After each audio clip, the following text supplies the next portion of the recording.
ফুচকা খাওয়ার সময় থুতুর শব্দে তিতির নাক মুখ কুঁচকে নেয়। ব্রু কুঁচকে সামনে দাঁত কেলে হাস্যময় ছেলেটার দিকে তাকায়। ছেলেটা হেসে বলল, থু থু, ফুচকার সাথে মিশিয়ে খেতে মজা না? তিতিরের চোখে পানি জমে যায়।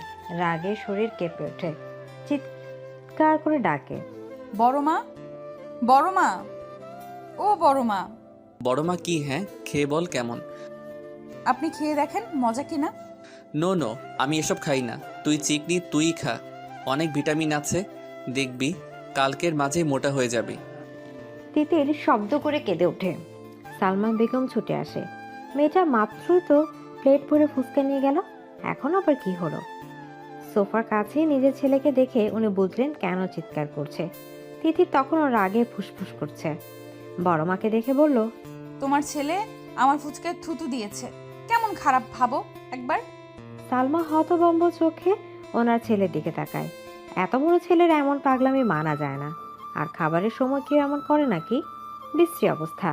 উনি রাগী গলায় বলল, আরফান, তিতিরের কথা সত্যি? আরফান তার মায়ের দিকে তাকিয়ে মুখের হাসি প্রসারিত করে। তিতির মুখে হাত চেপে বাথরুমের দিকে দৌড়ে যায়। সালমা বেগম সেদিকে তাকিয়ে বিরক্ত কণ্ঠে বলল, এত বড় ছেলে এই বাচ্চা মেয়ের সাথে এমন করতে লজ্জা লাগে না?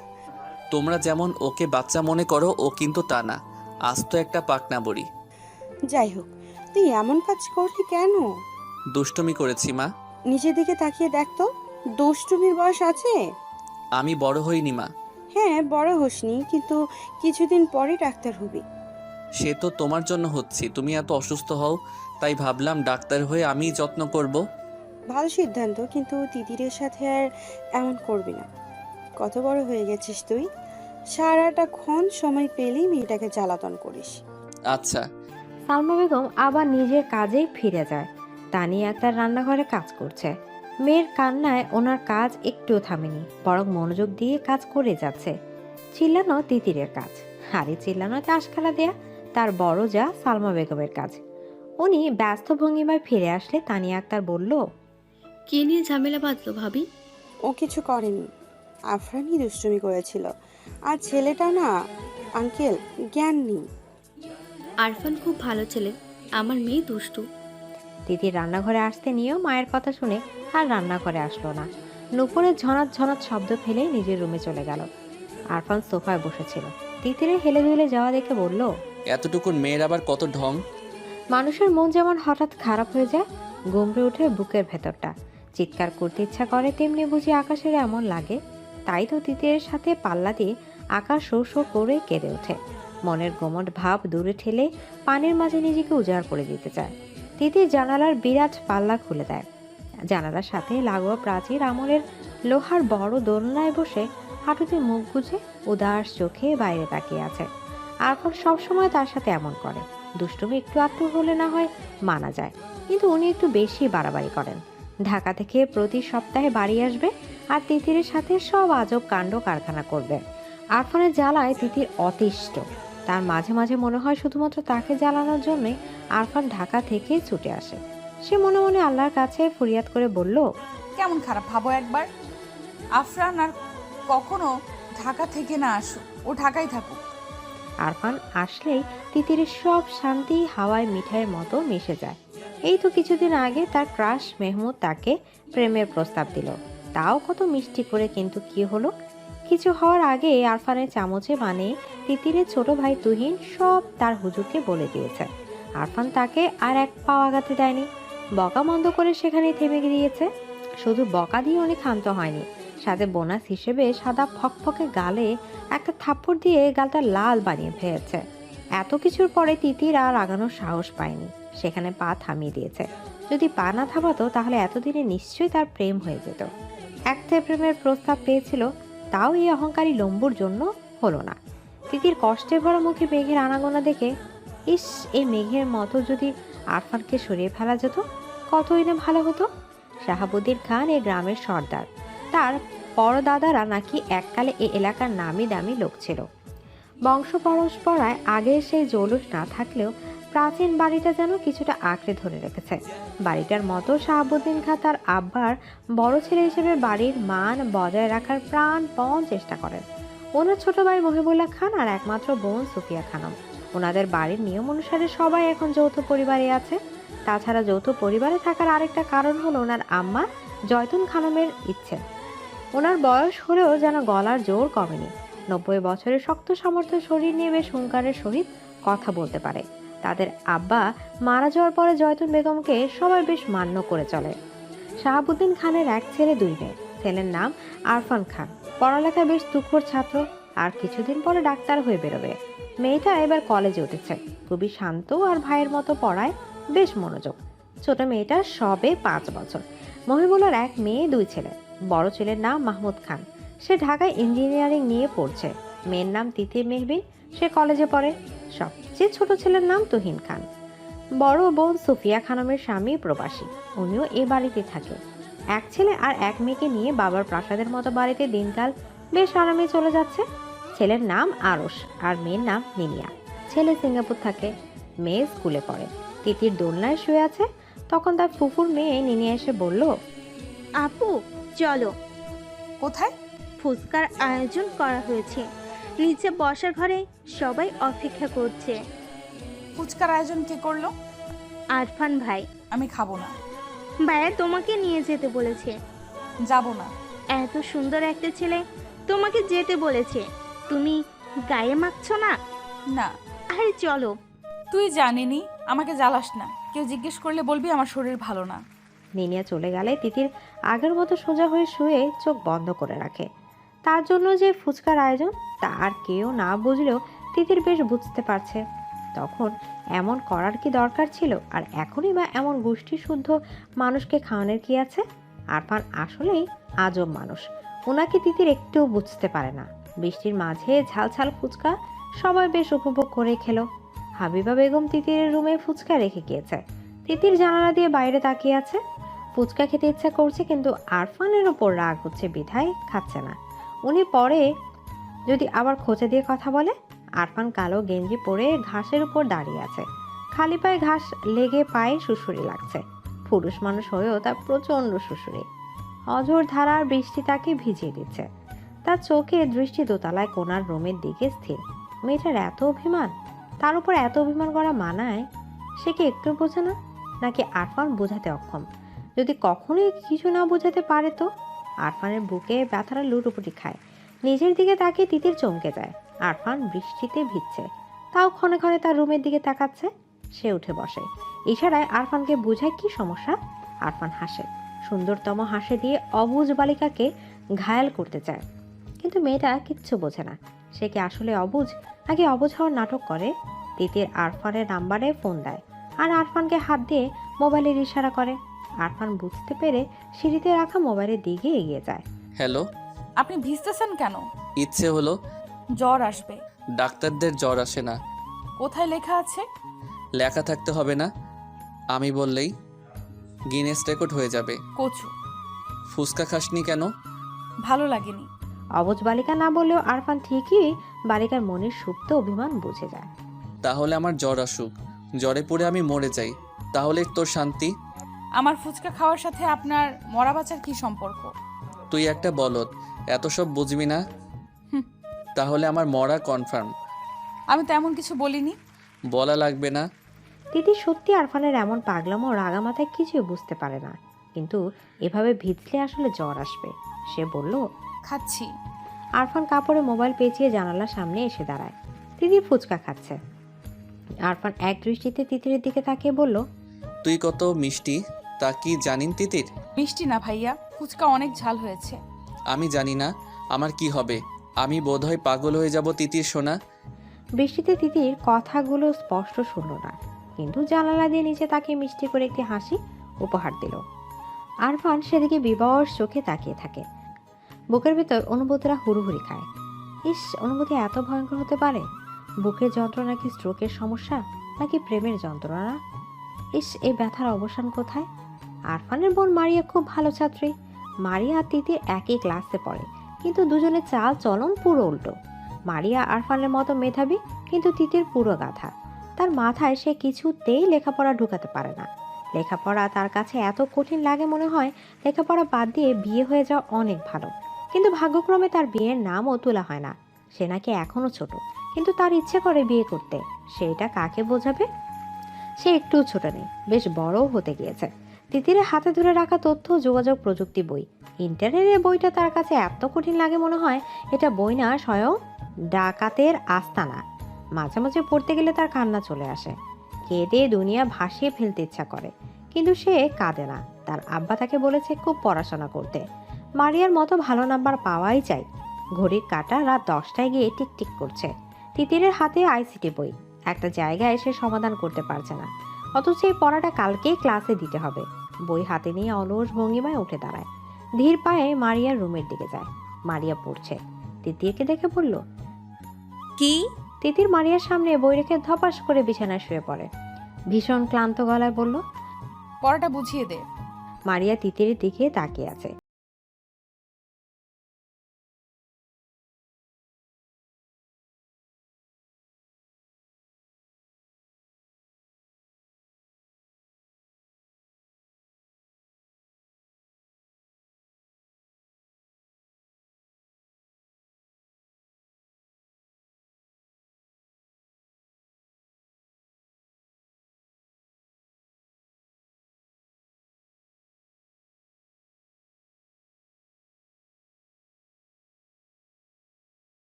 আচ্ছা, তাহলে কালকে স্যারের মার খাবি।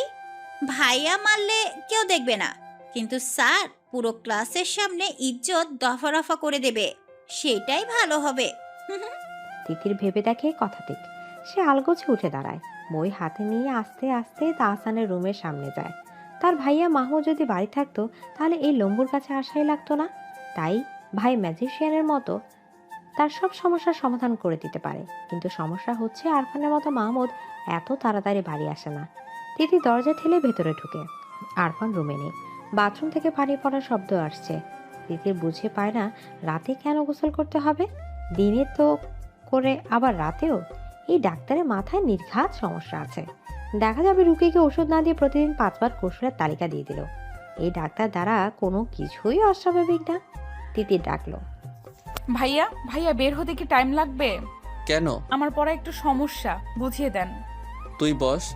তিতির আরফানের বিছানায় পা মুড়ে বসে আছে। আরফানকে ভালো না লাগলেও আরফানের রুমটা খুব ভালো লাগে, খুব গোছানো। আর রুমে আসলেই বেলি ফুলের সুভাষযুক্ত ফ্রেশনারের গ্রানে মনটা তরতাজা লাগে। তিতির বই খুলে বসে আনমনে বলল, পড়া থেকে বিয়ে করে সংসার করা খুব সহজ।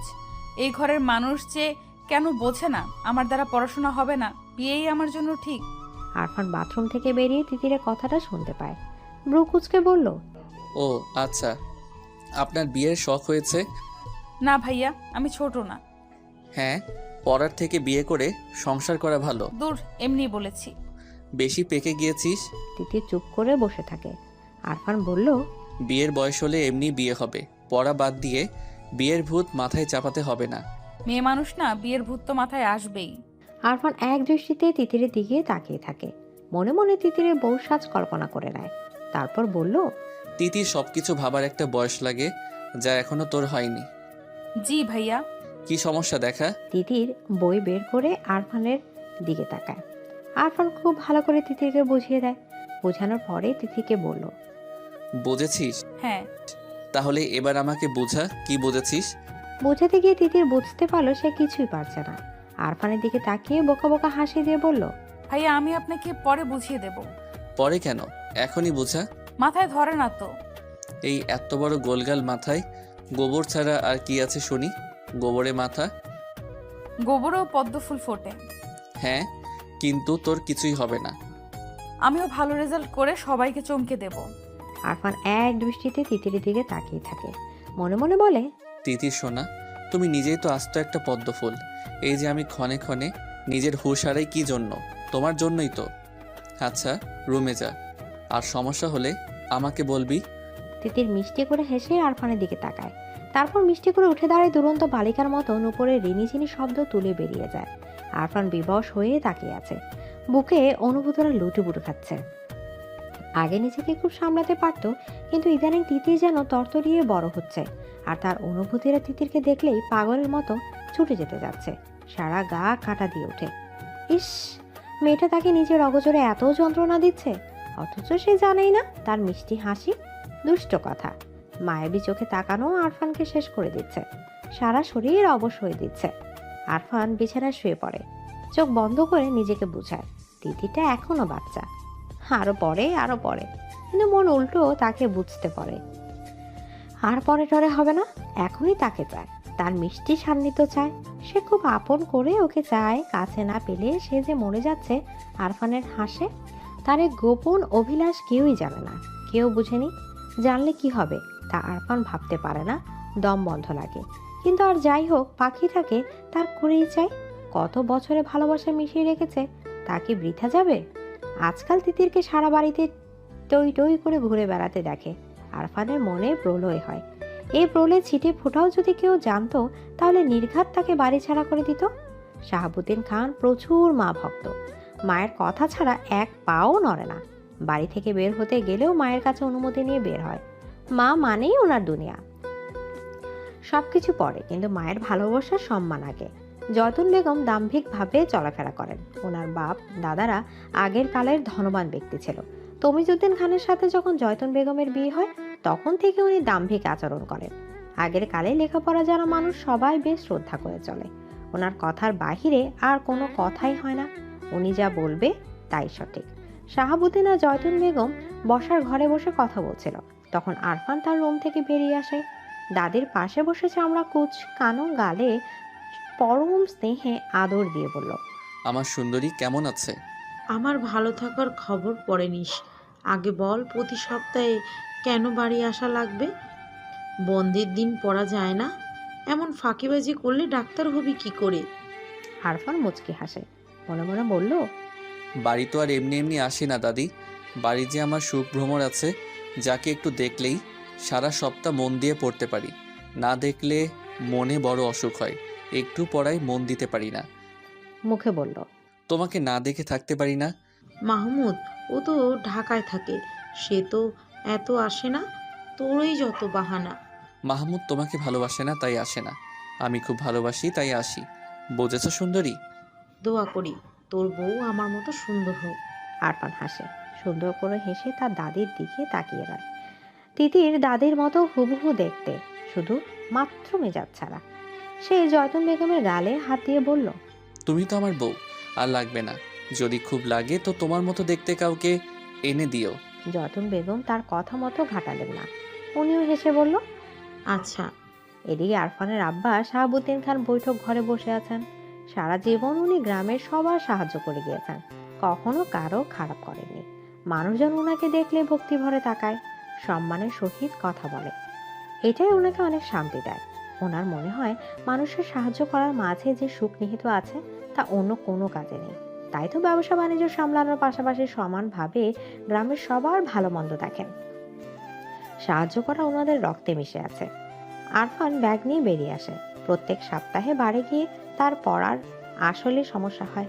রাজ্যকে পড়া শেষ করা লাগে, কিন্তু সেই বা কি করবে? মনকে তো বোঝাতে পারে না। মনটা আজকাল এত বেপরা হয়ে গেছে যে আটকানো মুশকিল হয়ে যাচ্ছে। আরফান বাড়ি থেকে বেরোচ্ছে, কিন্তু কোথাও তিতিরে দেখা নেই। মেয়েটাকে না দেখে চলে যাবে? আরফান বুক পিঞ্জিরায় কেমন তোর ব্যথা ব্যথা অনুভূতি হয়। সবার থেকে বিদায় নেওয়ার পরও সে বারবার পেছনে ফিরে তাকাচ্ছে। সেই তাকানোতে ছিল মরিয়া হয়ে কাউকে খুঁজে নেয়া।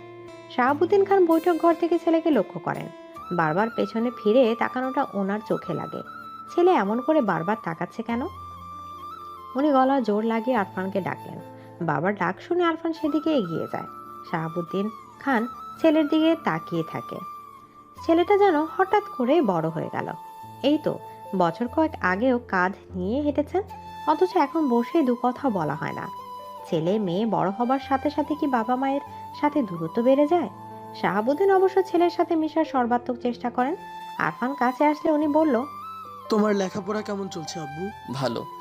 প্রতি সপ্তাহে বাড়িতে আসার কারণ কি? বাবার থেকে পাওয়া এমন প্রশ্নে আরফান থমকে যায়, জুৎসে উত্তর দিতে ভুলে যায়। মিথ্যা সাজিয়ে বলল, বাড়িতে আসলে ভালো লাগে, মন ফ্রেশ থাকে। বাড়িতে আসার চেয়ে লেখাপড়ায় মনোযোগ দেওয়া বেশি জরুরি না? জি। আমি চাই তুমি ভালো ডাক্তার হও আর আমাদের গ্রামের হসপিটালে বসো। জি বাবা। আচ্ছা যাও, বাড়িতে কম আসলেই ভালো হবে। আরফান হেঁটে বাগান পেরিয়ে যায়। গেটের কাছে গিয়ে চোখ পাকিয়ে নিনিয়ার দিকে তাকায়। সে আসলে এই মেয়েকে বুঝতে পারে না। আজব এক মেয়ে, এত ছোট অথচ আরফানের ধারণা এই মেয়ের হাড়ে হাড়ে শয়তানি। এই যে এখন পথে দাঁড়িয়ে হাসি মুখে তার জন্য দাঁড়িয়ে আছে, এসব কেন করে? আরফান বেশ বুঝে, নিজে যেমন আরেকজনের জন্য চাতক পাখির মতো অপেক্ষা করে থাকে, তাকে দেখার জন্য ব্যাকুল হয় নিনিয়ার মাঝে। সে এসব দেখতে পায়। আরফান বিরক্ত, দাদির আদরে নাতনি বলে কিছু বলতেও পারে না। সে হেঁটেই চলে যায়। নিনিও তার পায়ের সাথে পা মিলিয়ে হাঁটে। আরফান না বোঝার ভান করে বলল, কই যাবি? কোথাও না। বাড়ি যা। নিনিয়া হেসে চলে যায়। মনে মনে ভাবে ভবিষ্যতে আরফানই তার হাজবেন্ড হবে। এখন পাত্তা না দিয়ে লাভ নাই। সুফিয়া খানম সারা জীবন আরাম আয়েশ করে এই দিন পার করে দিয়েছে। বিয়ের পরে কখনো স্বামীর বাড়িতে গিয়ে থাকেননি। বাবার বাড়িতে রাজ রানীর মতো জীবন কাটিয়েছে। তার মায়ের ওপর কথা বলার সাধ্যই কারণে উনি যেমন বলবে তেমন হবে। দুই ভাইয়ের বউ কখনো শাশুড়ির উপরে কথা বলে না। বড় বোন হিসেবে দুই ভাই আর ভাইয়ের বউরা বেশ মান্য করে চলে। আজকাল ওনারা মনে হয় এক সুপ্ত বাসনা জন্মেছে। মেয়েকে দূরে বিয়ে দেওয়ার চেয়ে আপন মানুষের কাছে বিয়ে দিয়ে এই বাড়িতে রাখতে পারলে মন্দ হয় না। সুফিয়া খানম নিজের মতো পরিকল্পনা করে রেখেছেন, সময় মতো তা বাস্তবায়ন করতে পিছুপা হবেন না। তিতির প্রাইভেট পড়ে বাড়ি ফিরছিল, আর মনে গুনগুন করে গান গাইছে। হঠাৎ রাকিব নামের ছেলেটা তার পথ আটকে দাঁড়ায়। তিতির থমথমে মুখে বলল, পথ আটকেছিস কেন?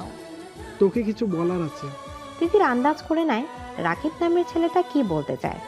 ক্লাসমেট হিসেবে এতদিন তিতির এইটুকু বুঝতে পেরেছে যে রাকিব আসলে তাকে পছন্দ করে, কিন্তু সাহস করে আগাতে পারছে না। তিতির কিছু কটু কথা বলার জন্য মুখ খুলবে, ঠিক তখনই দেখে আরফান সিএনজিতে করে যাচ্ছে। রাস্তার তিতিরকে কোনো ছেলের সাথে কথা বলতে দেখে তার ভ্রু কুঁচকে যায়। আরফানকে দেখে তিতির তার মুখের কথা টুপ করে গিলে নেয়। কটু কথা বলার পরিবর্তে মুখে ফুটে ওঠে মিষ্টি হাসি। চোখের তারায় খেলে যায় এক আকাশ পরিমাণ উৎসাহ। আরফানের হাত মুষ্টিবদ্ধ হয়। চলন্ত গাড়ি থেকে তিতিরের দিকে স্থির দৃষ্টিতে তাকিয়ে থাকে।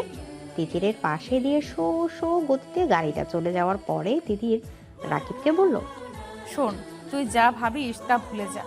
আমার ভাইয়া শুনলে তো হাত পা ভেঙে দিবে। হাত পা ভাঙবে কেন? আমরা কি ফেলানো নাকি?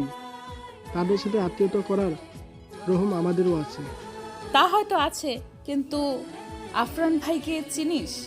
ওনার মা সামলানোর ক্ষমতা নেই। তুই ওনার ভয়ে প্রেম করবি না।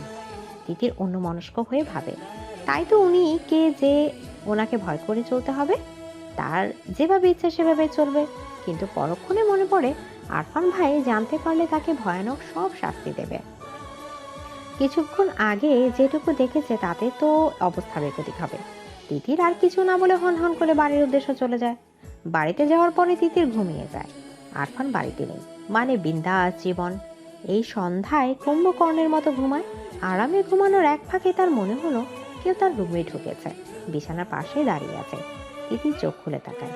বিছানার পাশে আরফানকে দাঁড়িয়ে থাকতে দেখে সে লাফিয়ে ওঠে। ঝটপট বলল, আপনি জাননি? না। তিতির ভেবেছে আরফান আজকে যা দেখেছে আবার ঢাকা থেকে বাড়ি ফিরতে আসতে সব ভুলে যাবে, কিন্তু এই বান্দা যে আজকেই ফিরে এসেছে। কিন্তু কেন? তিতির ভ্রু কুঁচকে বলল, কেন? এই কাপড়গুলো ধুয়ে দে। আমাকে দিয়ে কাপড় ধোয়ানোর জন্য আপনি ফিরে এসেছেন? ধুয়ে দিবি কিনা বল। না, জীবনেও না। আমি কি আপনার চাকর নাকি? না, তুই আমার চাকর না, কিন্তু না ধুলে চাচুর কাছে এমন প্যাচ লাগাবো যে বাড়ি থেকে বেরোনো বন্ধ হয়ে যাবে। রাস্তায় ছেলেদের সাথে কথা বলা না। তিতির থমথমে মুখে ওনার দিকে তাকিয়ে আছে। আরফান যেমন হুমকি দেবে তা জানা ছিল না। এতগুলো কাপড়ের দিকে তাকিয়ে তিতির বলল, কাপড় ধুয়ে দিলে? কিছু বলবো না। তিতির থমথমে মুখে কাপড় হাতে তুলে নেয়। জীবনে অশান্তি আনার জন্য এই একজনই যথেষ্ট। আরফানের দিকে রক্তচক্ষু নিক্ষেপ করে চলে যায়। আরফান তিতির বিছানায় শুয়ে পড়ে। ছাদের দিকে দৃষ্টি নিবন্ধ করে বলে, আমাকে ছাড়া অন্য কারোর সাথে কথা বলতে দেখলেও আমার সহ্য হয় না। আর তুমি কি না হেসে হেসে কথা বলার সাহস করো? তুমি নিজেও জানো না আমি কত উন্মাদ হতে পারি। এত বছর ধরে সযত্নে লালন করা ভালোবাসা জমিয়ে রেখেছি কার জন্য? আমি যেমন পাগল হয়েছি তোমাকেও এমন পাগল বানাবো। আরফান দীর্ঘশ্বাস ছাড়ে। আজকাল ঢাকায় চলে গেলে এত চিন্তা হয়, অথচ তার এই চিন্তার কারণ মেয়েটা বুঝেই না। ইস, তার তিতিটা এত বোকা, একটুও বোঝে না। জানালার গ্রিলে মাথা ঠেকিয়ে দূরের গাছপালার দিকে বেখেয়ালি দৃষ্টি মেলে মরিয়া তাকিয়ে আছে। সে গাছপালা দেখছে নাকি কি দেখছে তাও ওর দৃষ্টি থেকে বোধগম্য হচ্ছে না, কেননা তার চোখের ভাষা যে বড়ই শূন্য। মুখে আকাশ পরিমাণ ব্যথার ছাপ স্পষ্ট, না পাওয়ার হাহাকারে হৃদয় দগ্ধ। দুটো হলুদ পাখি একটা ডালে বসে আছে। একটা পাখি আরেকটা পাখির কাছে ঠোঁট নিয়ে কিচির মিচির করাতে পাখিটা উড়ে যায়, সাথের পাখিরও পিছু পিছু যায়। এই দৃশ্যটা দেখে মরিয়া দীর্ঘশ্বাস ফেলে। পাখিটা তো তার ডানার সাহায্যে উঠতে যেতে পারলো, কিন্তু সে উঠবে কিভাবে? তার যে যোগাযোগের সব রাস্তাই বন্ধ। এই যে কোনো কথা না, যোগাযোগ না, একলা একা দিন কাটাচ্ছে। তার কেমন লাগে তা কি নিষ্ঠুর মনে পুরুষ জানে? সবার কাছে শান্তবাদী পাওয়া মেয়েটা দরজা আটকে মুখে হাত চেপে কাঁদে। এর অবসান কোথায় তা কি মাহমুদ জানে? মারিয়া দীর্ঘশ্বাস ছাড়ে। মাহমুদ তার চাচার বড় ছেলে, বর্তমানে ঢাকা ইঞ্জিনিয়ারিংয়ে পড়ছে। মারিয়া ছোটবেলায় মাহমুদকে আরফানের মতোই ভাই হিসেবে মানত, কিন্তু বড় হওয়ার পর বুঝতে পারে সে মাহমুদকে ভাই হিসেবে মানতেই পারছে না। মাহমুদকে ঘিরে হাজারো স্বপ্ন মনের গোপন কুঠুরিতে ডানা ঝাপটায়। মাহমুদকে দেখলে ঘুমিয়ে থাকা মনের রঙিন প্রজাপতির ঝাঁক উড়াউড়ি করে। আশেপাশে থাকলে অসহ্য সুখে পাগল পাগল লাগে, ভীষণ ভয়ঙ্কর। বেপরোয়া ইচ্ছায় হৃদয় ক্ষণে ক্ষণে কেঁপে ওঠে। একসময় মারিয়া আবিষ্কার করে সে প্রেমে পড়েছে। হাত পা ভেঙে যাচ্ছে তাই ভাবে মাহমুদকে নিজের মনের সবটা দিয়ে ফেলেছে। মাহমুদকে ভেবে দিন রাত কাটাচ্ছে। মাহমুদ বিচক্ষণ ছেলে। মারিয়ার তাকানো কথাবার্তা অতিরিক্ত খেয়াল রাখা দেখলেই মুচকি হাসি আর কানে কানে বলে যায় ভীষণ ভুলের ইঙ্গিত। মাহমুদ মাথা নাড়ে, অবুঝের মতো কাজ করা যাবে না। মারিয়া তার বোন, সে মারিয়াকে ডেকে পাঠায়। ঘন কালো মেঘের গুরুম গুরুম ডাকের মাঝে বিশাল ছাদের এক কোনায় মারিয়া মাহমুদের সামনে দাঁড়িয়ে আছে। মারিয়া শতভাগ নিশ্চিত যে মাহমুদ তাকে জরুরি কিছু বলবে। মাহমুদ তাকে জরুরি কথাই বলেছে, এসব আবল তাবলি চিন্তা মাথা থেকে সরাতে বলেছে। সে তার সবটা চেষ্টা কাজে লাগিয়ে মারিয়াকে বোঝাতে চেয়েছে। মারিয়া বুঝেছে কিনা কে জানে, কিন্তু এরপর তাকে মাহমুদ বাড়ি আসলে সে সামনে যেত না। গভীর রাতে সবাই যখন ঘুমে মগ্ন, তখন পা টিপে টিপে মাহমুদের রুমে হাজির হতো। ভীষণ যত্ন নিয়ে ছুঁয়ে দিত মাহমুদের চুল। মুগ্ধ হয়ে তাকিয়ে থাকতো ঘুমে মগ্ন মানুষটার দিকে। আদর নিয়ে যত্ন নিয়ে মাহমুদের প্রতিটা জিনিস ছুঁয়ে দিত। মাহমুদ বাড়ি গেলেই মারিয়া এমন করত যেন তার অভ্যাসে পরিণত হয়েছে। কিন্তু একদিন মাহমুদের গেঞ্জি গালে লাগিয়ে চুপচাপ দাঁড়িয়েছিল। তখন পেছন থেকে শুনতে পায় মাহমুদ বলছে, আর কখন আমার রুমে আসবে না মারিয়া? মারিয়া জমে যায়। রাগে মাহমুদের গমগম কণ্ঠে আর আত্মা কেঁপে ওঠে। কাপা গলা বলল, আমি তো আপনাকে জ্বালাই না। মাহমুদ উঠে আসে, মারিয়া থেকে যথেষ্ট দূরত্ব রেখে দাঁড়ায়। আমি বলেছি আসবে না, সুতরাং আসবে না। মারিয়া কিছু বলতে যাবে তার আগে মাহমুদ চাপা হুঙ্কার দিয়ে বলল, বেরিয়ে যাও বেয়াদব মেয়ে। সেই যে বেরিয়ে গেল। আজ অবধি মারিয়া আর ওই রুমে যেতেই পারেনি। যাবে কিভাবে? মাহমুদ তো বাড়িই আসে না, আর রুম সবসময় তালাবদ্ধ থাকে। মাহমুদ যে মারিয়ার কারণেই বাড়ি আসে না তা সে জানে। অতীতের স্মৃতি বিচরণ করে মারিয়ার চোখ বেয়ে পানির ধারা দূরত্ব গতিতে ছুটে যায়। আজকে সে নিজেকে একটু আটকাতে পারছে না। মোবাইল হাতে নিয়ে মাহমুদকে ফোন দেয়। এমন কোনো দিন নেই সে মাহমুদকে ফোন দেয় না, কিন্তু সবসময় বন্ধ করে রাখে। আজকে ভাগ্য তার সহায় ছিল বলেই হয়তো খোলা পেল। মাহমুদ গম্ভীর গলায় বলল, হ্যালো। মারিয়া মনোযোগ দিয়ে মাহমুদের কণ্ঠের কথাগুলো নিজের বুক পিঞ্জিরায় গেঁথে নিল। ওনার কণ্ঠ শুনে তার গলায় কান্নার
আরফানের ফোন নাম্বারের জন্য ধরেছে। যেভাবেই হোক আরফানের সাথে কথা বলাতেই হবে। তিতির বলল, উনি এত রাগী, ওনার সাথে কথা বলে কি করবি? রাগী? তাতে কি, তুই জানিস না রাগী ছেলেরাই বউদের বেশি ভালোবাসে। আমার সাথে সেট করাই দে দোস্ত, আমি শুধু ওনাকেই চাই। সাইমা কথাগুলো স্বাভাবিক হলো কেন জানি তিতিরের গায়ে আগুন ধরে যায়। রাগী গলায় বলল, তুই কেন বউ হতে যাবি? সর সামনে থেকে। আরে চাতস কেন? বউ হলে ক্ষতি কি? না, তুই বউ হতে পারবি না। তাহলে কে বউ হবে? তুই? তিতির থমকে যায়। মনের আকাশে কল্পনা করে নেয় সে তিতিরের বউ। তারপর এক ছটকায় মাথা নেড়ে বলল, অসম্ভব। সারাদিন তোর পিছনে ঘুরে আমার মনে হয় চান্দু তোর জালেই ফাইসা গেছে। তিতির কখনো এসব ভাবেনি। সে ভেবাচাকা খেয়ে বলল, কি বলিস? তুই খেয়াল করিস না? সে আমার ভাই। হ্যাঁ, চাচাতো ভাই। কিন্তু ভাই তো। সমস্যা নেই, এই ভাই থেকে সাই বানাবো, বুঝলি? No problem. তিতির আর কোনো কথা বলেনি, চুপচাপ কলেজ শেষ করে বাড়ি এসেছে। মারিয়া হাজারটা কথা বলেও মুখ দিয়ে কোনো কথা বের করতে পারেনি। তিতির সারাক্ষণ এগুলো ভাবছে আর কেমন একটা অস্বস্তি কাটার মতো গলায় আটকে আছে। আজকে প্রায় 20 দিন হতে চলল আরফান বাড়ি আসেনি। আজকে এসেছে। তিতির ভাবনার ডানা রং লাগাতেই বুঝি আজকে মহারাজার বাড়িতে আসা। অতি সাহস নিয়ে তিতির আরফানের রুমের সামনে যায়, কিন্তু আরফান রুমে নেই। রুমে না পেয়ে বাহিরে বাগানে যায়। সেখানে আরফান সবার সাথে বসে আছে। তিতিরকে দেখে আরফান নড়ে চড়ে বসে।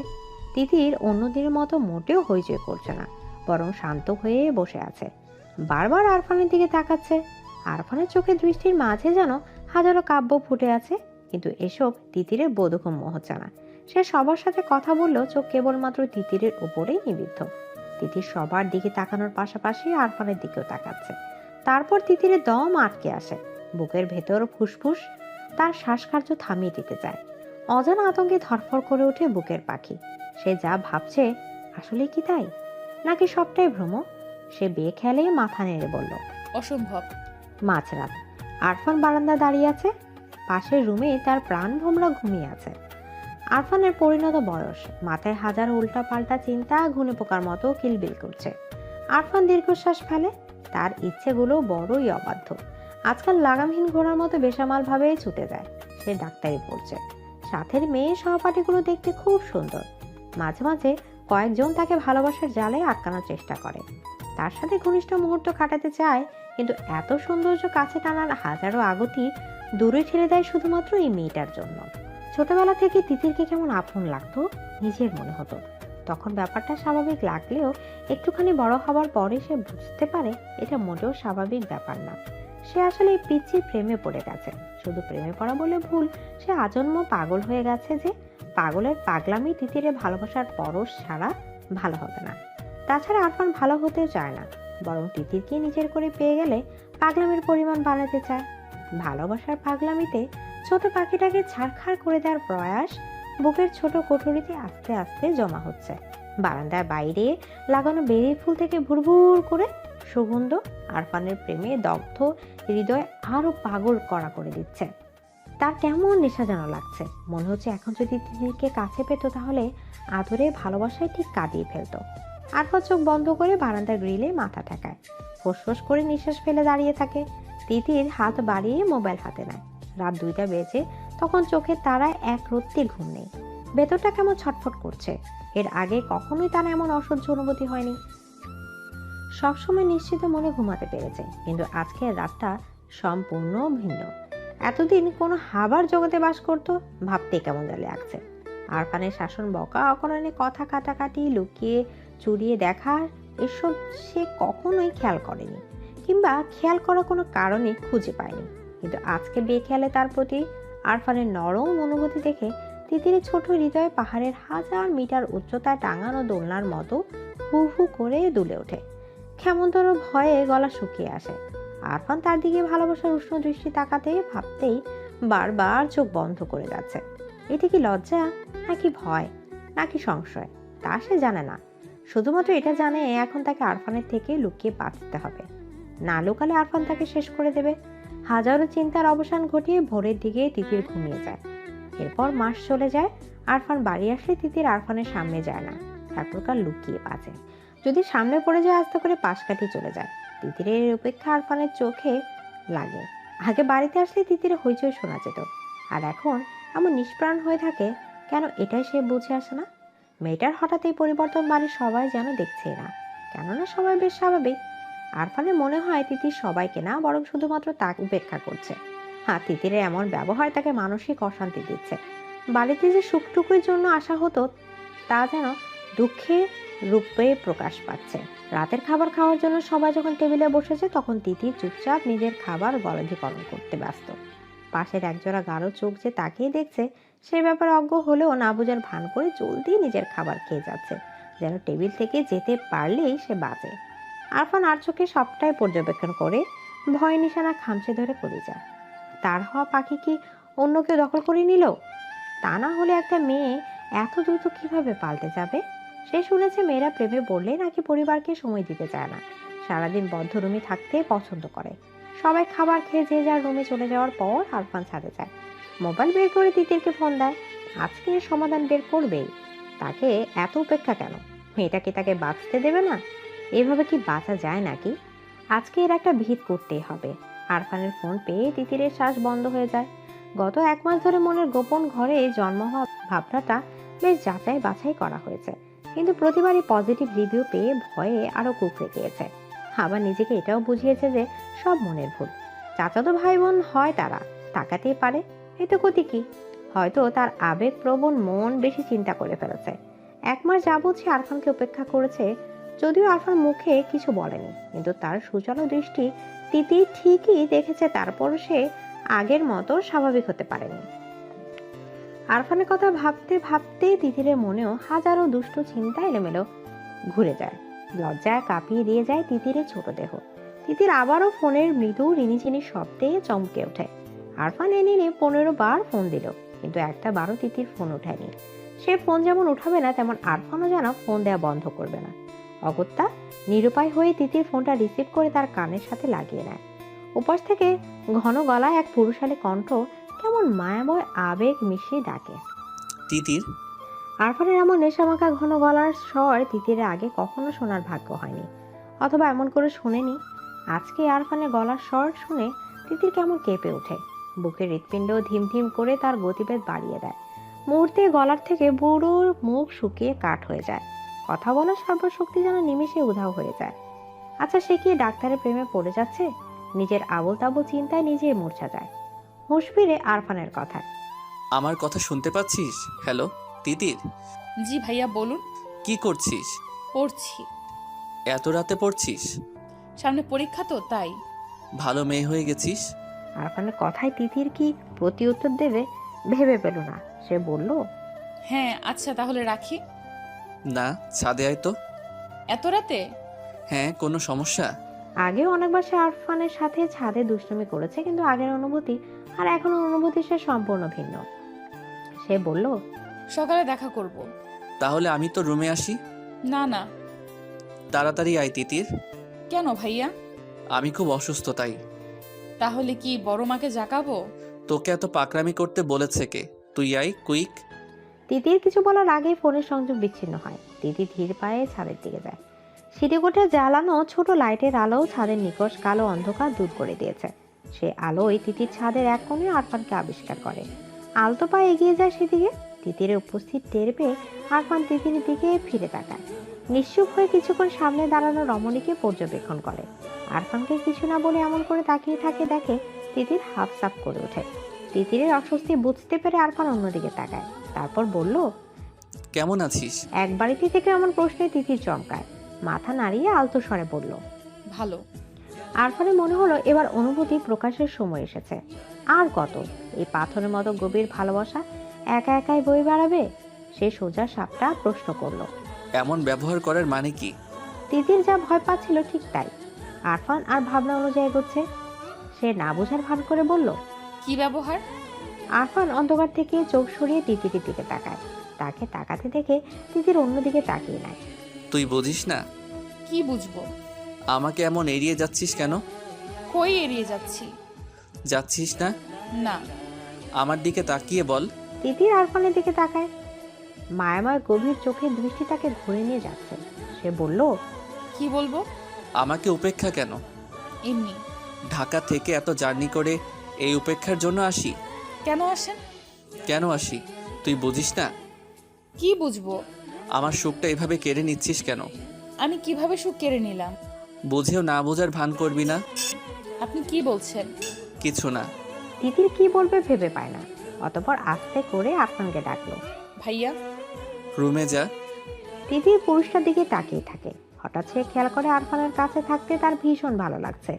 নিঝুম রাত, হালকা ঠান্ডা বাতাস, এতদিনে চাপা অশান্তি যেন নিমেষে কেমন সুখ ভাবে তাকে আলোড়িত করছে। ছাদ থেকে যেতে একটু ইচ্ছা করছে না, বরং মাথার ভয়ঙ্কর সব ছেলে মানুষের চিন্তা ঘুচিয়ে যাচ্ছে। হাত পা শিরশির করে তাকে সাহস দিচ্ছে, কাছে যাওয়ার বাহানায় উস্কে দিচ্ছে। কিন্তু পুরুষটি যে নিজেই তাকে চলে যাওয়ার জন্য বলেছে, সেখানে সে থাকবে কিভাবে? তিতির আস্তে করে বলল, চলে যাব। তিতিরের কণ্ঠে আরফান তিতিরের দিকে তাকায়। এমন অশান্ত অগোছালো আরফানকে তিতির চিনেই না। আরফানের চোখের দিকে তাকিয়ে তিতিরের কেমন সুখের ঘন্টা ঝনঝন করে বেজে উঠল। কেঁপে উঠল ছোট দেহ। আরফান আর তিতির একে অপরের দিকে তাকিয়ে আছে। আরফান কিছু বলার আগেই তিতির চলে যেতে চায়। ভয়ঙ্কর কিছুর আশঙ্কা তাকে দোলা দিচ্ছে, কিন্তু পা দুটো বড় সর্বনাশ, একদম নড়তে যাচ্ছে না। হঠাৎ তিতিরের সামনে আরফান ঝড়ের গতিতে এসে উপস্থিত হয়। তিতিরকে কিছু বুঝে ওঠার আগে নিজের সাথে আঁকড়ে ধরে তিতিরের ছোট দেহ। তিতির কেঁপে ওঠে, দম বন্ধ করে নেয়। আরফানের মাথায় যেন এতদিনে সব নেশা একসাথে চেপে এসেছে। জগৎ, সংসার, সম্পর্ক সবকিছুর কথা ভুলে আলতো করে চুমু খায় তিতিরের নরম ঠোঁটে। পরপর কয়েকটা চুমু দিয়ে থেমে যায়। আবছা ভাবে তিতিরের প্রতিক্রিয়া বোঝার চেষ্টা করে। তিতিরকে চুপচাপ থাকতে দেখে আরেকটা মিষ্টি চুম্বন দেয়। আরফানের এমন হঠাৎ আক্রমণে তিতিরের বুকে নতুন জোয়ার এনে দেয়। তাকে পরিচয় করিয়ে দেয় ভালোবাসার এক অনন্য সুখের সাথে। বালিকার বুকে সমুদ্র উত্তাল ঢেউ আছড়ে পড়ে, এলোমেলো করে দেয় তাকে। দুহাত দিয়ে আঁকড়ে ধরে লম্বা বলিষ্ঠ পুরুষটাকে। থেমে যাওয়া ঠোঁটের স্পর্শ আবারও নতুন করে জাগিয়ে দেয়। তিতিরের এইটুকু আহ্বান আরফানকে পাগল করে তোলে। এতদিনে জমিয়ে রাখা সবটা ভালোবাসা পাগলের মতো মাথা নাড়া দিয়ে ওঠে। অথচ দুজনে কেউ কাউকে ভালোবাসার কথা বলেনি। বুকের ভেতর অনুভূতি টানা ঝাপটানোর কথাই বলেনি। অনুভূতির সূক্ষ্ম বাক্যগুলো যেও কাউকে দেখায়নি, কিন্তু তাদের কাছাকাছি আসা হয়ে গেছে। মিষ্টি ঠোঁটের কোণে একটু একটা ভালোবাসার ছাপ দৃশ্যমান। আরফান ফিসফিস করে বলল, আমার তিতির পাখি, খুব ভালোবাসি সোনা। দীর্ঘ 5 মাস পরে মাহমুদ বাড়ি আসে। বাড়ি আসার প্রচন্ড ইচ্ছা থাকলেও সে একবারও বাড়ি মুখো হয় না। সাধারণ সম্পর্ককে সে অন্য নাম দিতে রাজি না। তাছাড়া এটা কখনো সম্ভব না। এতদিন পরে হঠাৎ করে মনটা বাড়ির জন্য আনচান করে ওঠে। এদিকে পড়ালেখাও প্রায় শেষ। তাই তো কাউকে কিছু না জানিয়ে রাতের বাসে করে সকালে এসে বাড়িতে পৌঁছায়। মহিবুল্লাহ খান ছেলেকে পেয়ে খুব খুশি হয়ে যায়। শুধু মহিবুল্লাহ, কোনো বাড়ির প্রত্যেকে খুশি না। বাড়ির বড় সন্তান শাহাবুদ্দিন খান হলেও ওনার ছেলে আরফান জন্ম নেওয়ার আগেই মহিবুল্লাহর ছেলে মাহমুদ জন্মগ্রহণ করেছে। সুতরাং প্রথম বাচ্চা হিসেবে মাহমুদই সবারই প্রিয়। তাছাড়া প্রিয় না হওয়ার কোনো কারণও অবশ্য নেই। মাহমুদ খুব শান্ত ও নিবিড় প্রকৃতির মানুষ। কিছু মানুষ আছে না দেখলে প্রচন্ড ভালো লাগে, মাহমুদ তেমন মানুষ। এতদিন পরে নিজের ছেলেকে পেয়ে তানিয়া তার আনন্দে আত্মহারা হয়ে যায়। সেই যে আসার পরে ছেলেকে আঁকড়ে ধরেছে, এখন এভাবে আছে। খুশিতে চোখে পানি চলে আসার উপক্রম। তানিয়ার এমন আহ্লাদীপনায় ওনার শাশুড়ি জয়তুন বেগম বিরক্ত হন। কই, উনিও তো মাহমুদকে ভালোবাসেন, এমন তো করেন না। বিরক্তি গলায় রা রা করে বলল, তুমি তো এমনভাবে ঝাপটায় ধরে রাখছো, মনে হচ্ছে ছেলে বিদেশ থেকে আসছে। যাও নাস্তা বানাও, ছেলেটা সারা রাত জার্নি করে আসছে। তানিয়া আক্তার মাহমুদের দিকে তাকায়। উনি মাহমুদকে জন্ম দিয়েছেন, অথচ ছেলেটা লম্বায় ওনাকেও ছাড়িয়ে গেছে। মায়াভরা হাতে মাহমুদের গালে হাত দিয়ে বলল, আপনি এসব বুঝবেন না আম্মা। ছোট ছেলে বউয়ের কথাটা জয়তুন বেগমের ঠিক পছন্দ হলো না। উনি ব্রু কুঁচকে বলল, না না, আমি বুঝবো কেন? আমি কি আর সন্তান জন্ম দিয়েছি? সন্তান তো শুধুমাত্র তোমরাই জন্ম দিয়েছো, যত সব ঢং। শাশুড়ির মাথায় তানিয়া কিছুই মনে করে না। সে তার শাশুড়ির কটু কথায় অভ্যস্ত। মাহমুদ দাদির দিকে তাকিয়ে বলল, দাদি, তুমি ওকে মিস করনি? মাহমুদ কথা শুনে জয়তুন বেগমের মুখে হাসি ফুটে ওঠে। নরক স্বরে বলল, অনেক মিস করেছি ভাই। আমি তোমাকে খুব মিস করেছি। তানিয়া একটা ছেলেকে কি দিয়ে নাস্তা করাবে সেই নিয়ে ব্যস্ত হয়ে পড়ে। মাহমুদ ফ্রেশ হতেই রুমে চলে যায়। অনেক দিনের ময়লা রুমে এসেও তার এক অজানা শান্তি লাগে। মনের কুড়িতে প্রশান্তিময় বাতাস ছুঁয়ে যায়। নিজ হাতে ছেড়ে ঝুড়ে রুমটা ঠিক করে গোসল করে রুম থেকে বের হয়। সোফায় বসে টেবিলের দিকে নজর যায়। মারিয়া চুপচাপ নিজের খাবার খাচ্ছে। সে এক দৃষ্টিতে মারিয়ার দিকে তাকিয়ে আছে। মারিয়া, এই নামটা সাধারণ হলেও এই নামের মানুষটার আচরণ অসাধারণ। মানুষটা ছোট হলেও নিজেকে নারী হিসেবে প্রকাশ করতে খুব ব্যস্ত। তখনই মারিয়ার চোখের দৃষ্টি সোফার দিকে পড়তে সে স্তব্ধ হয়ে যায়। চোখের গোলক বড় হয়ে তাকিয়ে থাকে। মাহমুদের চোখের গরম দৃষ্টি দেখে মারিয়া মাথা নিচু করে দেয়। তারপর চোরের মতো আবার তাকায়। মারিয়ার তাকানোর ভঙ্গি দেখে মাহমুদ মুচকি হাসে। ভবিষ্যতে কি হবে ভেবে হাসির রেখা মুছে যায়। মারিয়া আর খেতে পারে না। খুশিতে নাচতে ইচ্ছা করলে কি আর খাবার পেটে যায়? সে উঠে বিড়ালের মতো পা ফেলে রূপের দিকে ছুটে আর মনে মনে আল্লাহর কাছে ফরিয়াদ করে, আল্লাহ, এটা যেন সত্যি হয়। মাহমুদ যেন সত্যি বাসায় আসে, এমন স্বপ্ন সে দেখতে চায় না। মারিয়া রুমে এসে আয়নায় নিজেকে দেখে। চেহারাটা দেখতে খুব মলিন আর রুক্ষ লাগছে। এতদিন ছন্ন ছাড়া চলাফেরার কারণে চেহারার অবস্থা খুবই করুণ। তার নিজের ওপর খুব রাগ হলো। আর একটু সুন্দর করে থাকলে তো এই ফকিনের মতো চেহারা নিয়ে মাহমুদের সামনে পড়তে হতো না। সে আলমারি খুলে নতুন জামা বের করে বাথরুমে যায়। আজকে খুব পরিপাটি হয়ে থাকা চাই। সারা রাত কেঁদে তিতিরের ফর্সা গাল লাল টকটকে হয়ে আছে। চোখের অবস্থা আরো করুণ, অস্বাভাবিকভাবে ফুলে উঠেছে। কিন্তু সকাল হয়ে গিয়েছে যে এবার তো রূপ থেকে বেরোতে হবে। ইতিমধ্যে তানিয়া আক্তার কয়েকবার ডেকে গিয়েছে। তিতির বাথরুমে গিয়ে মুখে বেশি করে পানির ছাপটা দেয়। আয়না নিজের দিকে তাকিয়ে চোখের পর্দায় ভেসে ওঠে রাতের মুহূর্তটুকু। ইচ্ছাই হোক আর অনিচ্ছাই হোক, হঠাৎ করে যাওয়া কাজটায় দুজনেই বিব্রত হয়।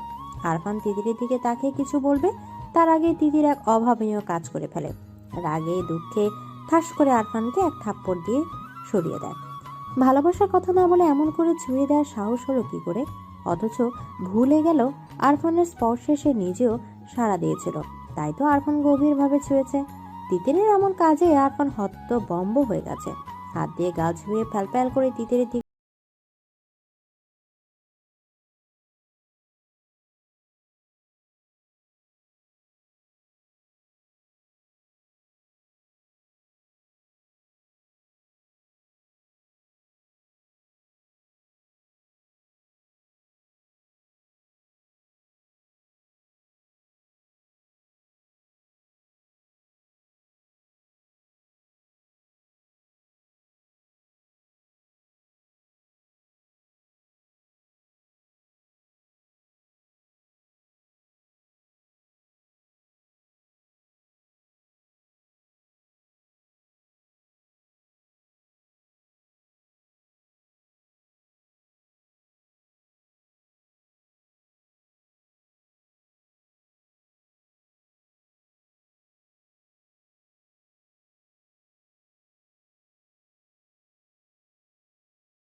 মাত্র রইল না।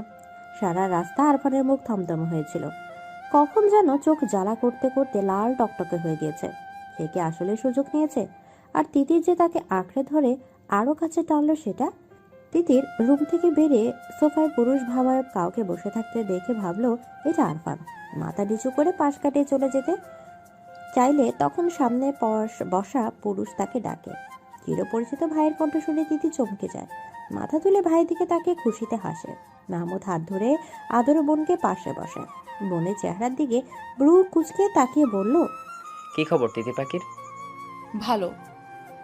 তুমি এতদিন আসনি কেন ভাইয়া? তিতিরের লাল চোখ জোড়া মাহমুদের নজর এড়ায় না। সে সন্ধানী চোখে তাকিয়ে বলল, এখন আসলাম। তিতির হাসে। মাহমুদ বলে, কেঁদেছিস কেন? কাঁদিনি। প্রেমে পড়েছিস? তিতির চমকে যায়, কথা বলার ভাষা হারিয়ে ফেলে। তানি একটা নাস্তা প্লেট দিয়ে দুই ভাই বোনের দিকে এগিয়ে আসে। উনি আসাতেই তিতির ছাড়া পায়। আসন্ন বিপদ থেকে যেন স্বয়ং আল্লাহ তাকে বাঁচিয়ে দিল। উনি এসে মাহমুদকে খাওয়াতে ব্যস্ত হয়ে পড়ে। তিতির আস্তে করে কেটে পড়ে। বড়োর কাছে জানতে পারে যে আরফান ভোরে ঢাকা চলে গেছে। মাহমুদ এসেছে অথচ আরফান চলে গেল। দুই ভাই দেখাই হলো না, তাই ওনার খারাপ লাগছে। আরফান চলে গিয়েছে এই কথাটা জানার পর থেকে তিতিরের মন খারাপের ওজন যেন আরো বেড়ে যায়। দোষ তো আরফানের একার ছিল না, দোষ তিতিরেরও ছিল। কিন্তু সে কিনা সপ্তাহ দোষ আরফানকে দিয়ে এত পরিমাণ দোষী বানিয়ে দিল যে ছেলেটা বাড়ি থেকে চলে গেল। তিতিরের দম বন্ধ হয়ে আসে, কান্নার গলায় দলা পাকিয়ে ওঠে। কান্না লুকাতে সবার অগজরে সে রুমে চলে যায়। তারপর বাঁধ ভাঙিয়ে কান্নারা ছুটে চলে অবিরাম গতিতে। রাত 12টা। গ্রামের পরিবেশ এইটুকু রাতে চারদিক নিঝুম স্তব্ধ হয়ে গেছে। মাহমুদ বিছানায় আদশোয়া হয়ে মোবাইল দেখছে। তার চোখের দৃষ্টি বারবার দরজার দিকে চলে যাচ্ছে। সে জানে মেয়েটা আসবে। কেন এমন ধারণা হচ্ছে সেটা জানা নেই, কিন্তু সেই ধারণার উপর ভিত্তি করে সে দরজা লাগায়নি, হালকা করে ভিজিয়ে রেখেছে। চোখের দৃষ্টি মোবাইলের উপর নিষিদ্ধ হলেও মনের চোখ বারবার দরজার দিকে তাকাচ্ছে। তখনই দরজা খুলে গেল। হলুদ রঙের থ্রি পিস পরে মারিয়া রুমে প্রবেশ করে। মাহমুদের দিকে এক পলক তাকিয়ে দরজা আটকে যায়। মারিয়া সাহস দেখে মাহমুদ অবাক হয়।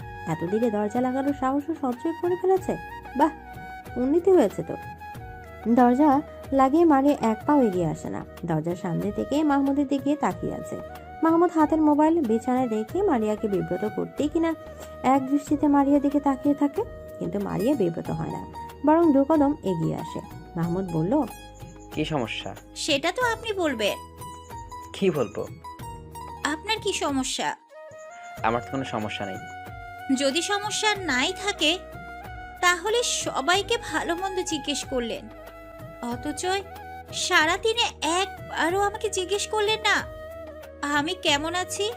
তোকে দেখে মনে হয় তুই খুবই ভালো আছিস, এটা আর জিজ্ঞেস করবো কি? আমাকে দেখে আপনার ভালো আছে মনে হলো? হ্যাঁ। অথচ আমি একটুও ভালো নেই। কেন? মারিয়া চুপচাপ দাঁড়িয়ে থাকে। মাহমুদ বিছানা থেকে নেমে আসে। মারিয়ার কাছাকাছি দাঁড়াতে মারিয়া বলল, আপনি সব বুঝেও না বুঝার ভান করেন কেন? কারণ এই বেশি বোঝাটা ভালো কোনো কিছু বয়ে আনবে না, তাই। ভালো কিছু তো হতে পারে। পারে না। মারিয়া চোখের কোণে পানি টলমল করে ওঠে।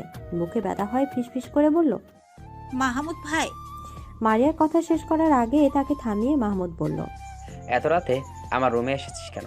কেউ দেখলে তখন কেলেঙ্কারি হয়ে যাবে। মারিয়ার হঠাৎ এক অপ্রীতিকর কাজ করে বসে।